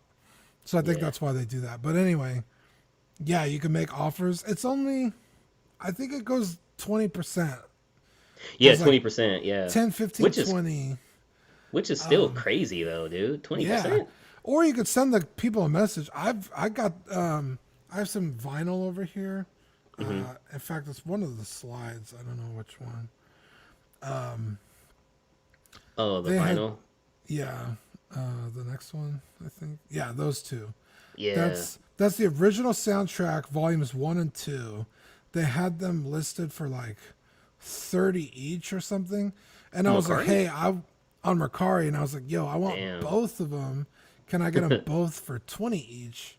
And you ship them at the same time? So they're like, yeah, that's fine. So they made a new listing for me. Yeah, for that happened to both me of too, them man. For 40, Yeah. and I bought it. And yeah, it's cool. I love Mercari. Dude, I advocate for Mercari all the time. Yeah. And the nice thing is the people, for the buyer, the nice thing is they don't get paid until you say that that's what you pay. That's what you paid for. Yeah. If you get it and it's broken or whatever, you could be like, "Yo, this is not what I bought." Dude, They don't get paid. I got my Jason behind me, my premium format from Sideshow on there. Oh, nice. Yeah, and I was able to make a deal, and everything came in fine. And it was actually like a local comic store from, like, I think Michigan, or Colorado was one of those two. And they had their store on there, and it was pretty cool, man. Being able to just like communicate and make a smooth transaction and not overpriced or anything. It was cool. Yeah, I really enjoy Mercari because I try and approve. Like the second I get it, I inspect Oh it. yeah. And I like to release the funds as soon as possible. Yep. But there have been times where I'm like, yo, what the hell? And when you buy something, you're paying the app, and Yeah. then so if you're unhappy, the app just gives you back your money, and you could send it back or whatever. Yeah. That happened to Manny one time. He got something. He was like, "Yo, this thing sucks," and so he just sent it back. But it didn't cost him anything. So Well, that's I was good like, "That's there. cool." Yeah. Yeah, guys, use Mercari. It's super cool. Yeah, man. So you got some 9.8s here. That's pretty cool. Yeah, they're both the same comic. Okay, so we got it. We on the CW, we got really into graded comics, Hmm. and to get a comic, you have to pretty much get it untouched, which is hard. Get it pressed, which is about like 15 or $20, and then get it graded, which is like $60, and Oh, then so it's quite a price size. and then paying shipping. So it's like 70, $80 to get a comic book graded. So if you could get one for around there, Hmm. like that's pretty good. Most 9.8s, that's the grade obviously you want, right? Yeah, yeah. So I was like, dude, Robotech 1, it's the artist that I like. And it's like a pretty much like no one other than like a niche group of people really like Robotech. Yeah. So like the CBCS I got for like $70 shipped. And then I didn't realize that there was two companies that did it, and basically no one ever uses CBCS. Everyone uses CGC. So Yep. it's like, damn it, I bought the wrong one. Even though CBCS apparently grades harder, it's just kind of everyone uses CGC. So I was like bummed out that I like had bought the wrong one. And so I waited until another 9.8 popped up CGC, and I bid on it, and I got Yep. it. I got that one for $70 too. So I was like, yo, that's like two of Oh, them that's for cool, about man. the right price, you know. Yeah. And they're both exactly the same comic, so Yeah. I feel kind of silly, Hey. but I was pissed that I didn't get the right one. So if Hey, gotta do what if you they gotta ever do. if they ever skyrocket in price, I'll have one to sell. So So I take it you would sell the CBC. yeah, probably just cause. Although I will say, the CBCS is a nicer all around package. The CGC has this. They call it the CGC jizz. When they like vacuum seal it, there's like the like. Jizz, huh? Yeah, it looks like fucking jizz. It almost looks like there's moisture under the vacuum seal. There's not, but that's what it looks like, and so that's what people call it. They call it the CGC jizz, Gotcha. and the CBCS doesn't have that. So I don't know. It Yeah, kinda man, pisses me off. that's good to know, dude. That is good to know. But yeah, dude, there's nothing like holding a graded comic, dude. They're really nice. I don't have any, and I think that, like, I know Danny Lee has like, he's into the comics and stuff, and I want to pick up an omnibus. I was talking about that with Jerry and Arch, but I gotta pick up an omnibus. It's really soon, man. Yeah, because I know a lot of people that kind of wanted to get into it, and they didn't really know where to start. Because unfortunately, not everyone's like me that likes some niche comic book that no one's ever heard of, you know? So it's like, oh, I really like Batman. Which one should I get? It's like, any 9.8 Batman is going to be so expensive. They're like almost untouchable, you know? Yeah. They're not really like worth anything. You kind of have to buy a book when it comes out and hope that one day it's worth something at this point, you know? Yeah, definitely, man. Or like, yeah, I don't really know where to start. Like, I really like Spider-Man, or I really like Miles, and a fucking first appearance of Miles Morales 9.8 is $1,100, I think, right now, if not more. Or, you know, I sent one in to get graded. It's there right now, And I just did it because I like the cover. There's no one else has ever graded this book before. It's some Robotech book that I thought the cover was cool. So it's like, if you think it's cool, go for it. But like, if you're looking for like something that's like valuable, I mean, you're gonna spend a lot. You know what I mean? Yeah, yeah. That's cool, man. Especially now. So when we had sent Danny, Zach, and I all sent ours together, and Danny sent first appearance Riri Williams, and like a few other ones, and like literally that weekend, like the shows got announced with those characters, and we're like, dude, you sent those in just in the nick of time, because those books are now like the prices are getting up there. So it's like, damn, if you wanted that book before today, you're screwed now. Yeah, man. That's pretty crazy. I think for myself, I want to get a lot of Batman stuff. I think that's kind of where I'm like venturing off into right now. Like, I know I have Batman Batcave coming. Then the second 1/3 I have coming is the Nightwing. Both with Prime One Studios. So I want to get into some good old classic Batman omnibus, Joker, stuff like that. There are some beautiful Batman statues out there, and I don't like Batman. I get a lot of shit for it on the show. I'm just not a Batman Oh man, fan. you don't like Batman? What? I don't know. He never clicked with me. I never liked Batman. But like objectively, I can look at the statue and be like, that's stunning. There's some really cool ones. There's a really awesome one that Prime One did where he's on a horse. I want to say it's... the Samurai line. XM Studios Batman Samurai? No, I don't... Let me see. Prime One... Batman. I don't think he's a samurai. No, Hours. Horse. Oh yeah, here it is. I think it's Dark Knight. Yeah, Dark Knight Returns. He's on the horse. I don't know if you could pull that up. Oh, did you use private chat it, or are you sharing your screen? No. Oh wait, that's not it. That was... Oh man, Mario's giving you shit. He's like, seriously, Dean? What did I do? I'm not a Batman fan. I don't have this stuff just ready to go. We're talking about it.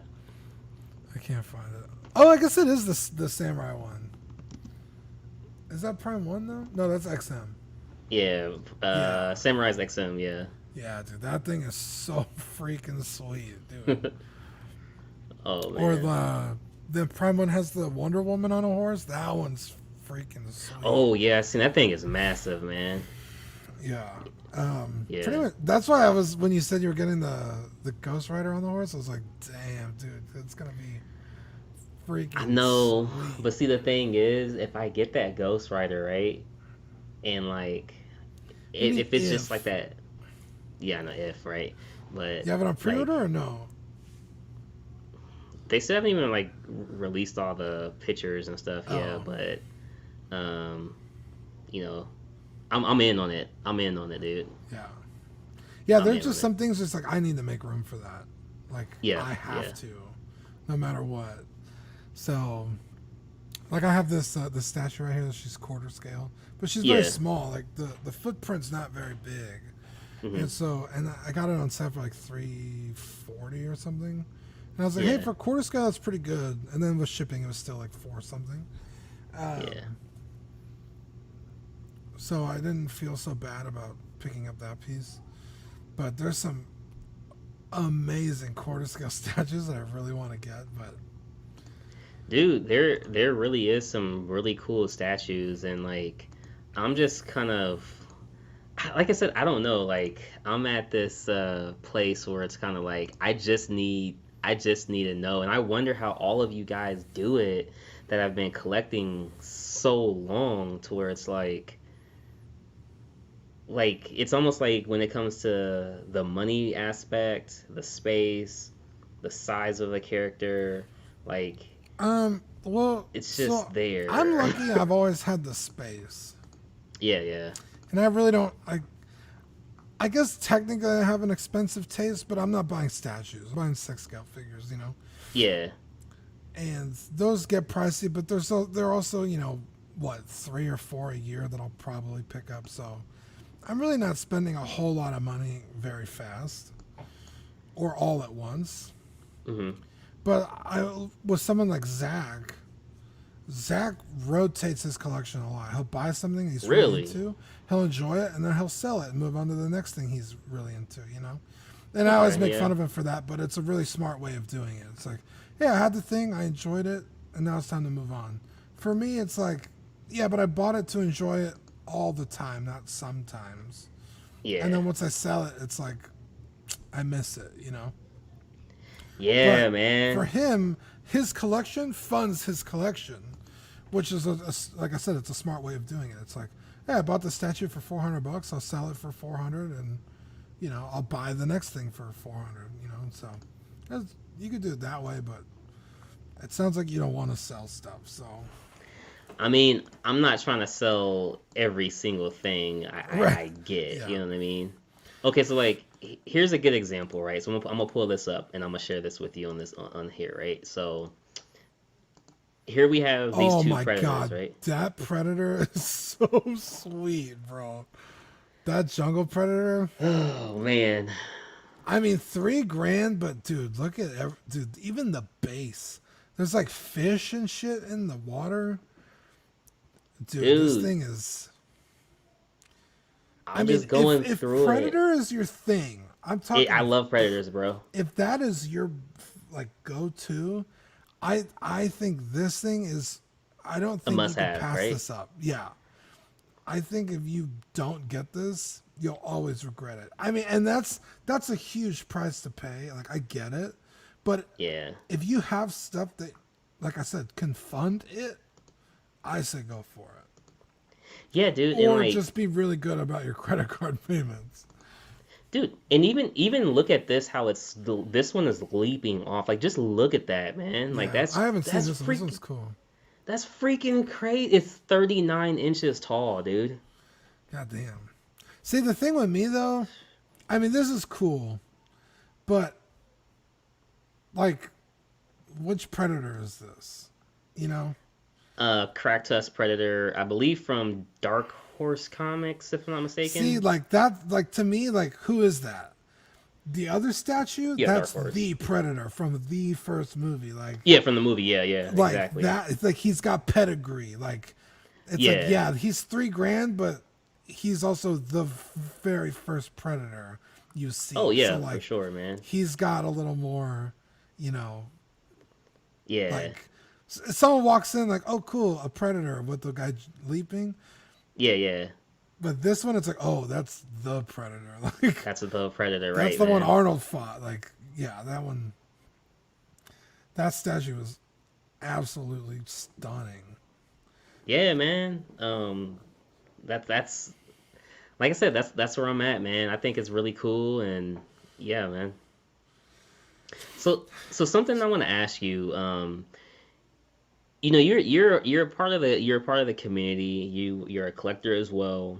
Do you love like the interacting part more than anything else when it comes to like this hobby?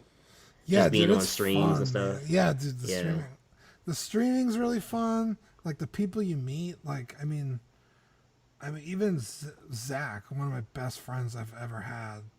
I met him from collecting. Yeah. He was selling something locally, and I took my friends to go pick it up, and like we hit it off immediately, and like he just like became like a really close friend, and pretty much all my really close friends I have now I met collecting, like Manny, Mario, Eddie, John, and those are guys. I know we run a show together, but like I talk to them every day. Like, dude. And that's the crazy part about the collecting is like we talk every day, being on Casual Show, Astro Show and stuff, and it's like meeting Rome, casual vein. And even like when I was like, my grandma, she passed away recently, and then it was her 1 year anniversary, and I was like really sad and stuff, you know what I mean? And like everybody hit me up to make sure I was cool, even Zach hit me up, and Mario, and obviously the main crew that I'm always with. And it was just like really cool seeing like a group of people like actually like, hey, they actually care if you like Yeah, aren't and depressed, man. or like on the other side of the country, you've never met Yeah, them. dude. Yeah, it's Yeah, even John hit me up. John was like, hey, if you need to talk, let me know. And I'm like, dude, well, I didn't John's know in that. Canada, bro. Otherwise, I would have also making me feel Oh, it's all good, bro. But yeah, like, and we have the chat with the. Oh, Oh, there you my go. bad. Yep. No, you're good. I like He's cats. just saying hi, I guess. He's a long boy. We have the chats with all the Patreonies that we have, and that chat all day is active. Just people sharing stories, like cool videos. That's where I found the Sonic trailer.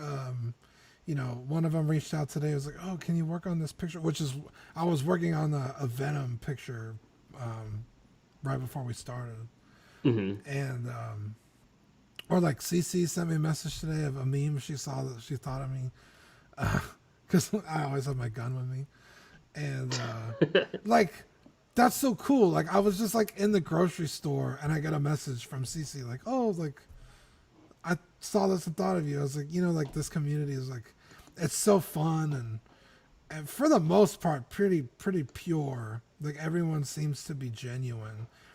Yeah, definitely. Because that's always something I kind of like keep in the back of my head. Is like, what is this? Like, who is this? Because I used to DJ for a living. Yeah, man. And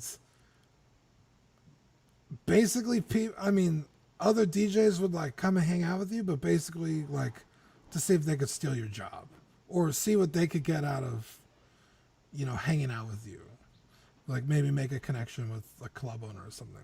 So it's always like in the back of my head, like, what does this person really want, And I don't get those vibes with anybody, and everyone's just so cool. Like Marco from 16fix and Dude, you I haven't got to and meet Will Foxification, and yeah.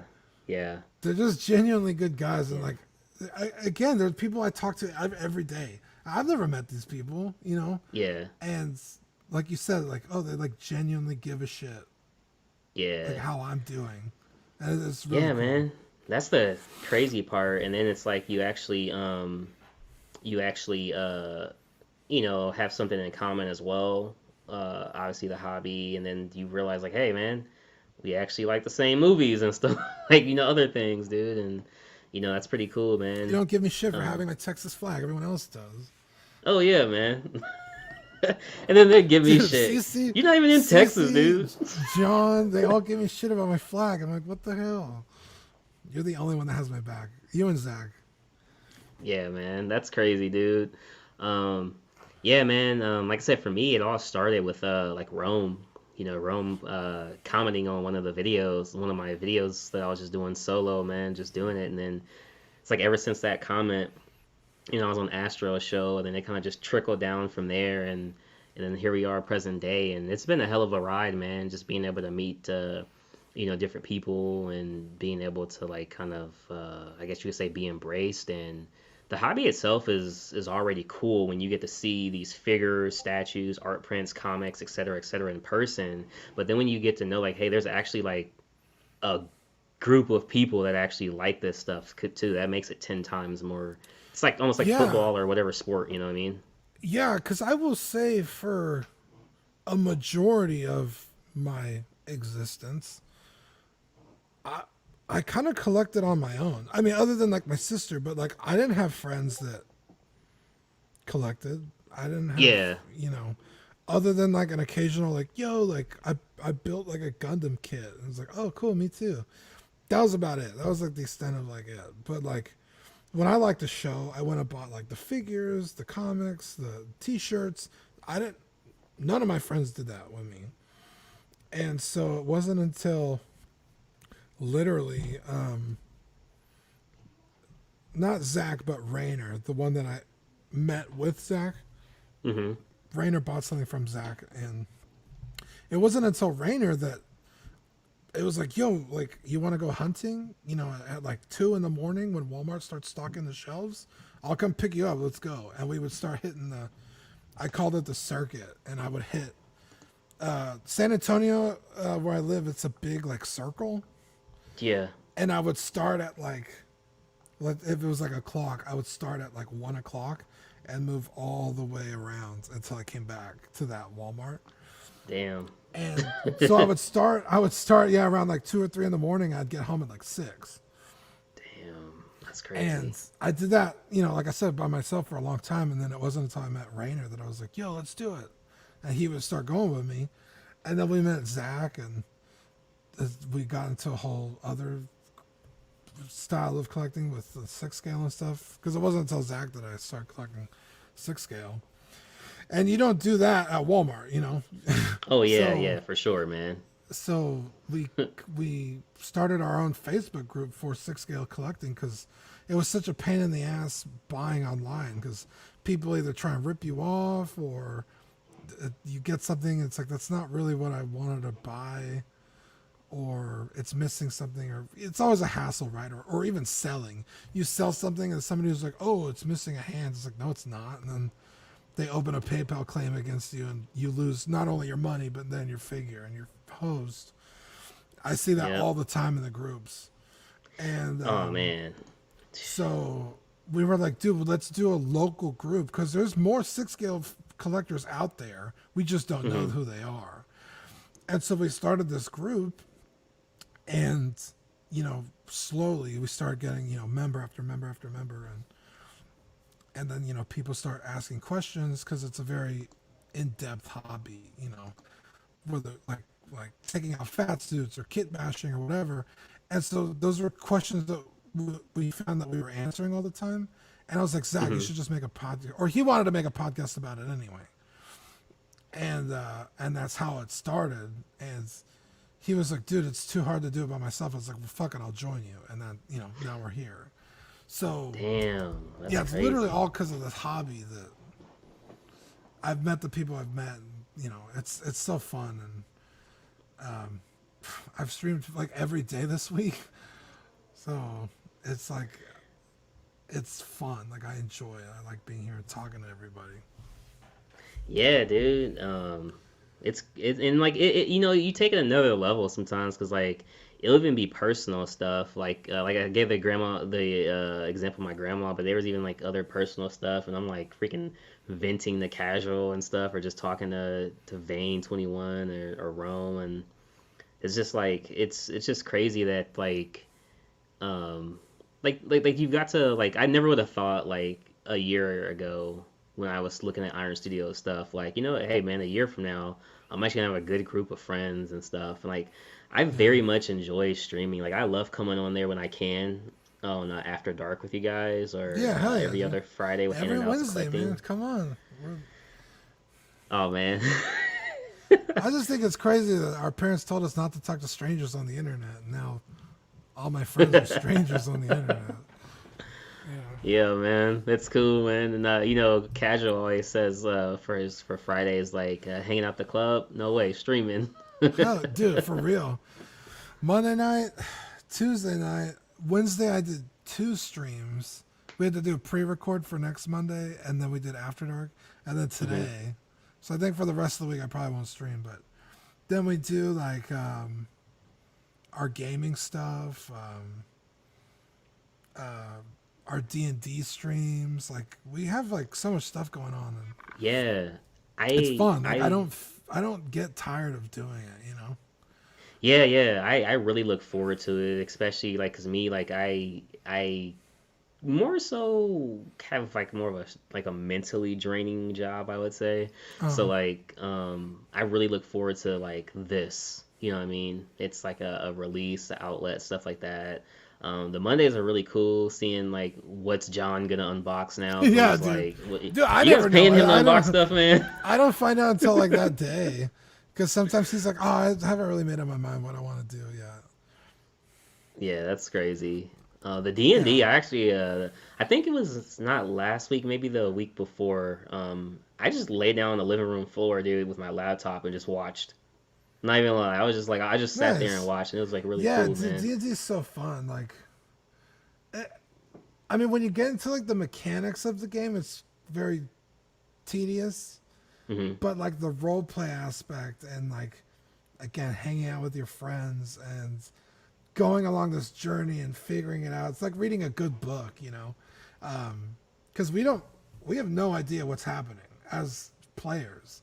The dungeon Yeah, master knows, you know, what's coming up around the corner and stuff. So, like I said, it's like reading a good book. You're just like, I don't know what's gonna happen, like, but it's up to me to figure it out. So I've really loved yeah. D&D.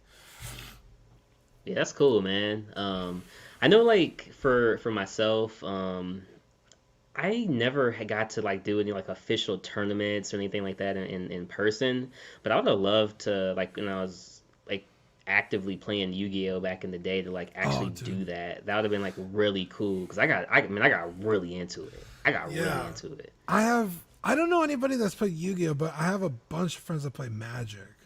Hmm. And in fact, one of my friends played it professionally for Wizards of the Coast. And they would like literally fly him out to different parts of the country for him to play. Like he was like so good at the game that I remember one time they flew him out to Hawaii. And they were like, you Damn, don't have to play if you don't want to. They just flew damn, him out there dude. so he would be there. I guess so people would know, like, oh shit, there's John, you know? And so he ended up opening his own store here in town. It's called Check on me. Check on me. Gamer's Paradise, but like pair of dice. Yeah.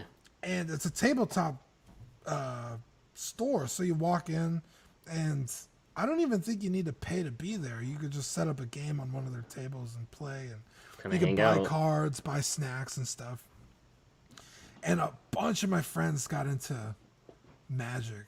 And they Hmm. have, what do they call them? On Friday nights, they call them GPs, I think, where like a new set of cards will come out and you build a deck with whatever you get. Like you Oh, buy a pack of really? cards. And in fact, I think they might give you the pack of cards in hopes that you'll buy packs. And whatever cards you get in the pack that you open, you have to build a deck with it and then fight everyone at the tournament. Damn. And a lot of my friends do that. My friend Corey, my friend Tatum, my friend Joe. I had started getting into it, but then some shit happened, and I didn't fully get into Magic. But yeah, dude, I didn't know anybody played Yu-Gi-Oh, but yeah, the Magic is people love those games, bro. Yeah, I know. Like locally here, they had a bunch of tournaments for that locally here. And You like have comic shops and stuff. yeah, I was gonna say you have like your go-to shops. Yeah, like we have a very long-standing one called Dragon's Lair, and then Oh, we have Dragon's Lair here. yeah, I wonder if they're related, or maybe not. That'd be interesting to find out. maybe so. We also had like I think we had one called Krypton Comics. I can't remember though. Never really went to that one. It was on like the other side of town, but I actually want to now just kind of drive around either in town or even like the next town over and just kind of see like what different stuff is in each one. Yeah, well, I That'd be was pretty gonna cool. say like if you are well, I don't know if you're serious about Yu-Gi-Oh or whatever, but I mean those tournaments happen pretty much every weekend. Dude, I wouldn't even know how to play now, man. Like that was Yeah, like right. so Yeah, long ago. And like now right. there's like there's new cars, there's new monsters. I'd have to like really like get back into it to Oh, like dude, and that's see. a whole other wormhole of collecting, dude. Oh Those yeah, cards yeah. can get so expensive, bro. Yeah. I I actually bought remember. a pack a year ago when I first started collecting statues. I bought some Yu-Gi-Oh stuff, dude, and I actually did a YouTube video. I never put it out, and I was unboxing the stuff. It was like so cringe, dude. It was so cringe, man. I didn't even put it out, dude. I didn't even put it out. So a few years ago, I'm talking like almost like a decade ago. Yeah. No, how old am I now? 33. So maybe when I was like 26 or so, my buddy tried to get me into Magic. My buddy Tatum. And he was like, you could use my deck and I'll use... He had a few decks that he had built. And the deck that I use was called Infect Deck. And basically, you poison your enemy, and every time they lose health, you gain it. And so it was like every time I dealt damage, I was gaining health. And the thing with Magic is, you have to defeat the player, not their cards. So the player has health. And but every time I was dealing damage, I was gaining health. So even if he hit me, I would hit him the next turn and gain it back. So the Infect deck was really good, especially for me because I was just learning. So I wasn't getting my ass obliterated. So when we got back into cards a few years ago, everybody was like, "Let's get into Magic." I was like, "Dude, I want to play Infect," and my buddy was like, "There's no way." I was like, "Why?" He was like, "If you wanted to build that deck today, it would cost you about $2,000." Damn. Because the cards that were required were so expensive. Because a lot of them, depending on how the tournaments are, some cards aren't allowed, some cards are, some cards are too old, some cards are too new, and so you kind of have to pick and choose which cards you can use. So a lot of them were like banned. They call them like banned cards, so they're more expensive. So I was like, fuck. So that's one of the reasons why I didn't get back into Magic. It was just going to cost too much. Yeah, dude. And that's what I noticed too. I think like when I was buying a couple of stuff, I must have spent like almost $60 just like straight off the bat, which isn't like bad and like that, but it's just like it just kind of like made you remember like, damn, I used to spend a lot of money on cards between like Pokemon, Yu-Gi-Oh. Dude. Pokemon is what gets me all the time. Dude, yeah, like just crazy, man, just crazy. I recently found all my old Pokemon cards. Oh, dude, I looked, and I could not find anything. I found my Pokemon cards. I couldn't find Yu-Gi-Oh at all. Oh, yeah, I didn't really have anything that was like worth. Yeah. I thought I did, but apparently I didn't. I only. Yeah, like my most expensive card was probably like $10, $15. It's like, damn it. I thought I was going to retire off of these things. Yeah, man. That would actually be like very cool to be able to sell stuff. And like, no, I ain't got to work no more, man. I got these cards. Yeah, because I was smart when I was a kid. I would sleeve the cards and then put the sleeves in a binder with sleeves. And so all my cards are double sleeves. They all look immaculate. They're just not worth anything. Yeah. But I have like Mewtwo and like Alakazam, and I have some like really cool cards. They're just Alakazam. They're just not worth anything. So my question for you is this here. Now, out of all the characters that you do collect over the years, what's your favorite character? Your favorite individual collector? Final Fantasy. Drive, dude. Fantasy 7. I love this guy so much, dude. It was... I don't even like relate to him at all. He's very... I don't want to say melancholy. He is now. They made him like super emo when they remade the game. I don't know why. But he's just kind of... he's a soldier. But I think it was the first game my dad ever bought me personally. When the PlayStation was brand new, I got it for Christmas, and that's the game he bought me. And I just grew up playing Fantasy 7 all the time, dude. And the game, like, to me is like perfect. It's flawless. Like the music, the story, the characters. So how do you feel about this Final Fantasy X? I like Fantasy X. Dude, Fantasy 7, 8, 9, and 10 are hard to compete with. I mean, back to back to back to back bangers. Because you look at like Fantasy 11, that's online. Fantasy 12, it's pretty good, but like kind of forgettable. Fantasy 13 was like the first one on like the real next gen consoles. Yeah. But it's really not anything to write home about. 14, again, that's online. 15, it's okay. So like 7, 8, 9, and 10, like I said, are all back to back like 5-star games. Fantasy 10 was the first one with voice acting and stuff. And that one holds a special place in my heart because I got the PS2 for Christmas and Final Fantasy X because my dad knew we liked Final Fantasy games, but he didn't buy us a memory card. And so I had to play the beginning of the game like 12 different times before we got a memory card.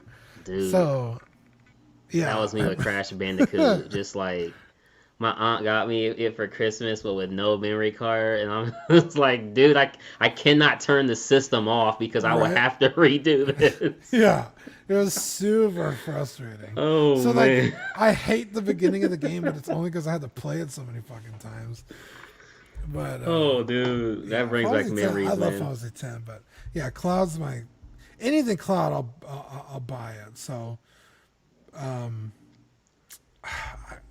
don't have a picture in my collection because it's like I said, it's all in boxes. But like pretty much any Cloud figure that they release, I buy it. Okay, So, cool, man. Are you into Kingdom Hearts by chance? I like the first one. I think it got out of hands very fast. Yeah. That story is so confusing. It's not even funny with like the Heartless and then the Nobodies, but the Nobodies don't have hearts and the hearts don't have bodies. It's like weird. Like, and then like Anne dude, that game is so confusing. But I liked playing it and going like the different worlds and stuff. I didn't play the new one. No. I played a couple of remasters. Like I played the remastered Crash. I haven't played the remastered Spyro. Dude, I don't think I've ever beat Spyro either as a kid. I was never a Crash fan because dude, Sonic was my guy. So by the time Crash came along, I was like, hey, just a Sonic wannabe, you know. But I did really love Spyro. I used to love those games. Oh man, Spyro was just a cool game, collecting those diamonds or rubies, whatever. That was pretty cool, man. I would love for them to remake a Siphon Filter. I think that would be pretty cool if they remake that. Siphon Filter, that was the game, dude. You had the taser. Oh, and you could tase bro, people until they set on fire. dude, like you don't understand as a kid. I didn't even care about the gun. The taser was all I wanted. Dude, yeah, dude. That game was fun, man. Yeah, Siphon Filter was good. Metal Gear Solid for the PlayStation 1. Dude, When I got the PlayStation 3 for the very first time, that by far was the best game I had played in years, from start to finish, story mode, everything. Metal Gear Solid for the PlayStation 3 when it first released. I think it was Metal Gear Solid 4, if I'm not mistaken. Okay. Not Snake Eater, no. No, Snake Eater is number 3. Number 3, Metal Gear Solid 4 is just Metal Gear Solid 4, where he's old. Yeah. Old Snake, yeah. Yeah. Dude, but Metal Gear Solid, the first one for the PlayStation 1. Dude, remember when you die, the girl was like, Snake! Snake! My aunt would be like, what the fuck is that? Yeah, those games are... I really love Metal Gear games. Metal Gear Solid 2 was fun, Sons of Liberty. I just didn't like it because you didn't get to play Snake for like half the game. But Raiden was cool. And then they like... He's a great character, Raiden. They really fucked Raiden up. I don't know what happened to that guy. Oh, he's and like that... half a robot now. And... Yeah, he's just... And they gave him his own game, which I didn't play, but... No, but dude, his Hot Toys figures are expensive, dude. Really? Yeah. Because I don't have any Metal Gear in my collection, which is crazy. I don't either, and that's one of my favorite games, so you would think I would have it near my, like, They game just don't stuff. make a whole lot, like... Because I like the first one, Metal Gear Solid, so, like... usually when they come out with something, it's for like Metal Gear Solid 2 or Metal Gear Solid 4, or there's a Yeah. lot of Metal Gear Solid. Is it 5 where he has the red arm? But that's Big Boss. That's like a prequel game. Yeah. So I'm like, I don't like that Snake. I like the clone. Yeah. So keeping it on the video game side, like, were you big into I can't think of that. It's a zombie game. The one Resident where he's on Evil? the no, where he's on the motorcycle. It's a newer one for PlayStation. Oh, Dead by Daylight, Dying Light. No. I think it is Dead by Daylight. It's like a horror Yeah. game. Yeah, You yeah, have yeah, to exactly. like get gas and stuff. And Yep, that one. I never played that one. I'm not a huge. I love zombie games, Yeah. but I'm also a gamer that has been around for a very long time. So, like Resident Evils were my jam. Like, I guess Silent Hill isn't really zombie games, but horror. Yeah, it's horror. And then like Resident Left Evil 4 2 and 3 Dead. were nice. Left 4 Dead when that game came out was like Yeah. groundbreaking. And Yeah. like luckily at the time we had a PC that could handle it. So like pretty much every game that has come out since then has been kind of like just like the same rehash BS. Even The Last of Us? Um the first game was cool. The second one Well, yeah, that's all I'm talking about. That's all I'm talking about, to be the first one specific. or the second one's fucking trash. Days Gone. Thank you, Nathan. Yeah, Days Gone. Yeah, Days Gone. Yeah, because they're kind of zombies. They're like plant or something, fungus.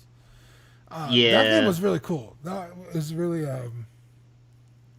kind of changed. It's more of like a narrative-driven sort of action. Yeah. Which I love games like that, like Detroit Become Human, Beyond Two Souls. Pretty much anything by Quantic Dream is pretty fucking amazing. But anyway, so by the time any of these new games have come out, it's just the same thing over and over. Yeah, again. yeah, a lot of stuff is rehashed. There's the one my sister's playing it right now. I think it's the one Dead by Daylight she likes, where you Dead by like Daylight. during the day, like there's like a few zombies out, but if you get caught, when Just a it's couple, nighttime, yep. it's like a fucking nightmare. And you gotta do like parkour and crap to yeah, get away yeah. or something. Yeah. So like, dude, but my jam was Left 4 Dead 1 and 2, dude. I loved like actual horde games and like playing with 4 or 3 other people and surviving. Like that was the shit. Was that and the I one think- where you're at the mall? Or am I thinking about something different? No, that one is oh my god, what's the name of it? Because they did Dead Rising. Yeah, Dead Rising. There was Oh, that Dead crap was Rising, cool, man. Dead Rising 2, and then they did Dead Island, and Dead Island Yeah. was like garbage. I was like, Yeah. that was supposed to be fucking amazing, and it was terrible. That trailer for Dead Island was supposed to be like, it was groundbreaking, dude. Right? I was It like, looked holy so crap. cool. Yeah. But yeah, the game was just trash. Mm-hmm. And so now I think they're coming up with. It's basically Left 4 Dead, but it's called something else now. But it still Oh, has that the number Blood- 4 in it. Blood for Sport. I know what you're talking about. Yeah, it's like the new version of Left 4 Dead, Yeah. which I'm excited about because they came out with World War Z, which was also a horde squad Horde. survival game, and I could not get any of my friends to play that. I really wanted to play it. It looked cool, but all my friends are like, "I'm scared of zombies." I'm like, I don't want to. Like, come on, but Yeah, man. That's pretty cool, though. I mean, I think what I'm gonna play next is The Last of Us 2. Like, I've had The Last of Us 2, right? So like the first one was the best game I had played since Metal Gear dude, a Solid. lot of people still consider it one of the greatest games ever made. One of the greatest games ever. And there's a couple games that are just on like that back catalog that I've had for a long time. And The Last of Us 2 is one of them. And I don't know how I want to feel about it because, like, for one, it took a while for it to come out. And I've heard nothing but bad things about it. So it's like I don't want to waste all these hours. Let me but- tell you this. I personally did not play The Last of Us. I'm Not even the first one. not the first one. Wow. So I have no real connection to those characters or that story. Now, Yeah. I know the story. I watched a playthrough like a long time ago, Yeah. but I personally didn't play the game. Yeah. Yeah. The Last of Us 2 is so bad, dude. Like I said, I have no connection to the story of the characters, and even I'm like, what are they doing? Yeah. What is this garbage? It's so bad. Like just on a storytelling level, it's not good. On a Yeah. gameplay level, it's pretty solid. Like playing the game is still fun, but the story they're telling is bad. It's just there's no two ways about it. There's like a solid like 2 hours of like, wow, this game is fucking incredible, and then it just is. I honestly don't suggest playing it, but I mean, if you have it, Yeah, you know, like I paid Or who knows, you full might love retail price, dude. I paid full retail Dude. price. there was so many people trying to get their money back from that game, like the first Yeah. week it came out. In fact, I want to say they took it off the PlayStation Store. That's crazy when that crap happens, Dude, because like it that happens was in like- the video game world, the It statue was two world, games, like, Cyberpunk and that game. Cyberpunk. Was that like 2099 or something like that, or no? Or is that like a second one they 2077. made? Yeah, yeah. Oh man, that's crazy. Yeah, and that game has such promise, and I'm afraid to Yeah. play it even now, because I know they've patched a lot of the problems, but it's like, dude, like what's the point now? Like, unless it's like on sale, like super sale, like I'm probably never playing that game. Yeah, I know. You know, you collect a lot of stuff. Peace out, Matt. I know you collect a lot of stuff over the years, and you know I always ask this Mount Rushmore question. You know, which essentially the top four characters, or even like an honorable mention, fifth honorable mention. But you know, when you think of Mount Rushmore, obviously you think of any sport, Barry Sanders, Walter Payton, Emmitt Smith. You know, the top of the top. Yeah. What is your Mount Rushmore of either statues that you have, or your Mount Rushmore of just characters that you love? Oh man. So definitely Cloud Strife.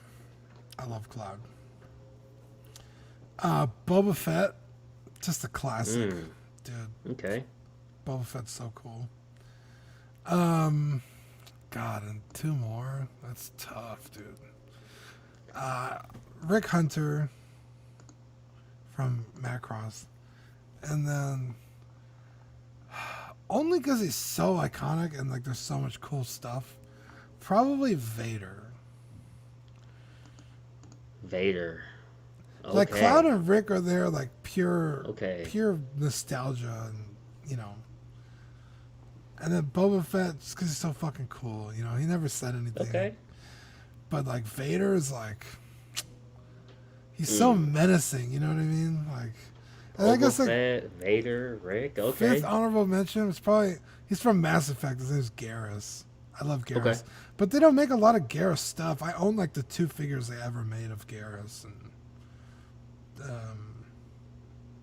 yeah, they just like don't make a lot of Garrus stuff. So is Vader one of your favorite villains in the Star Wars universe? Oh, probably my favorite, dude. He's so Favorite? cool. Yeah. So are you into the mythos stuff with Maul at all, or no?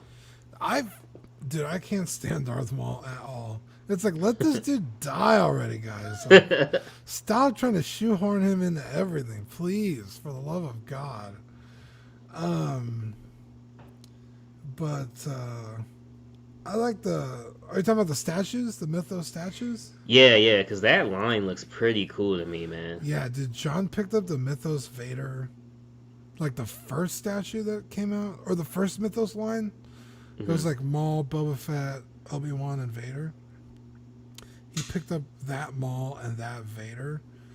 Dude, that Vader's so cool. He's standing over the lava, so he's like painted yellow and orange. And he's holding his helmet. It's so beautiful. That's like a Holy Grail statue, but they're expensive. Oh yeah, I can only imagine, man. Yeah. Like, it's crazy, crazy. But no, I don't Damn, own a lot of dude. statues yet. So No, I mean, but see, that's the beauty about collecting is that we all collect different things or scales or sizes, whatever, and it's just the beauty of it is just seeing these masterpieces that are being made, the concepts, the designs, the paint, like all of it pretty much excites me just from like the just to think like there's somebody who has to sit down with a vision and oh just say yeah, like, dude, hey, for sure. I have to create this masterpiece, and Dude, then you know what always blows my mind when I think about people who are making Transformers? the And I'm like, detail that has to go into that sculpt.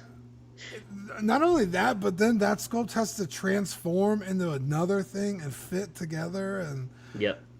I wouldn't even know where to start. I'd be like, I have no idea. Yeah, dude. Yeah, crazy. And then like somebody has to paint all of that, and it's crazy, man. But that's the appreciation part with with this, you know what I mean, and gives you a bigger appreciation for it, especially when you unbox it and you get this stuff in Oh, hand, and you're dude, just like, you know, it's crazy, man. It's crazy. I So love it. what's next for you on the CW, man? Anything that's coming up for you guys? I know the votes were put out. Yeah, we got the awards show next Tuesday. That's cool. So I think voting should be going on right now. Um, Yeah, I know I and checked the QR code. It did work when Zach put it up, so oh, that was nice. pretty. That was Yeah, actually very clever, dude. Very clever. yeah. And then the Tuesday after that, we're doing our. It's like a show where the Patreon members get to jump on with us and chit chat. So the next two That's shows cool. not gonna be any like toy news. It's just gonna Yeah, be yeah, hanging out. The award show, and then the next one's gonna be hanging out. So then the next year, 2022, we'll kick it off back normal. But yeah.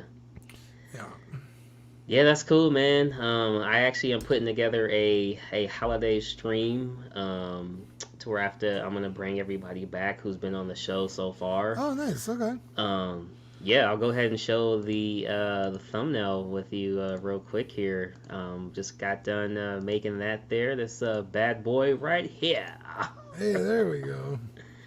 So I'm Why gonna did try John not to. send his actual picture? It's John, man. So it's all good, man.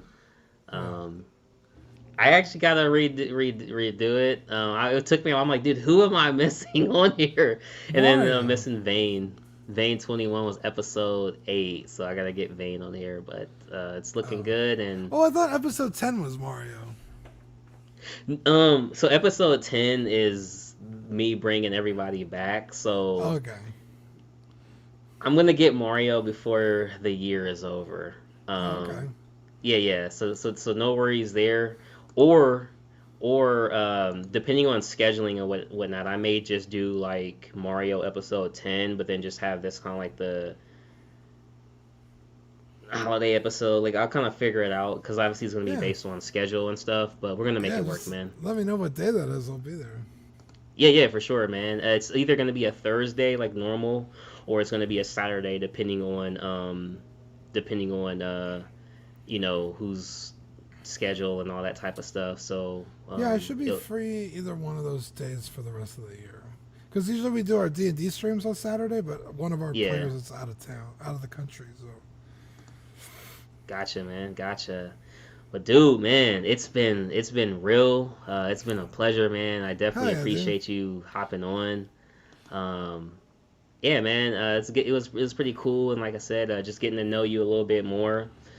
Seeing how you collect with your sister, you did a little DJing early on. Yeah, And who would have known, dude? You have this big old space. Who would have known, yeah, dude?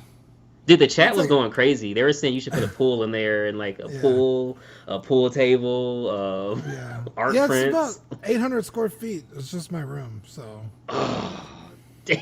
yeah. So my Just my sister lives room. in one half of the house. I'm over here, so it's cool. Golly, dude, that's freaking crazy, man. That's crazy, but hey, you gotta love it, man.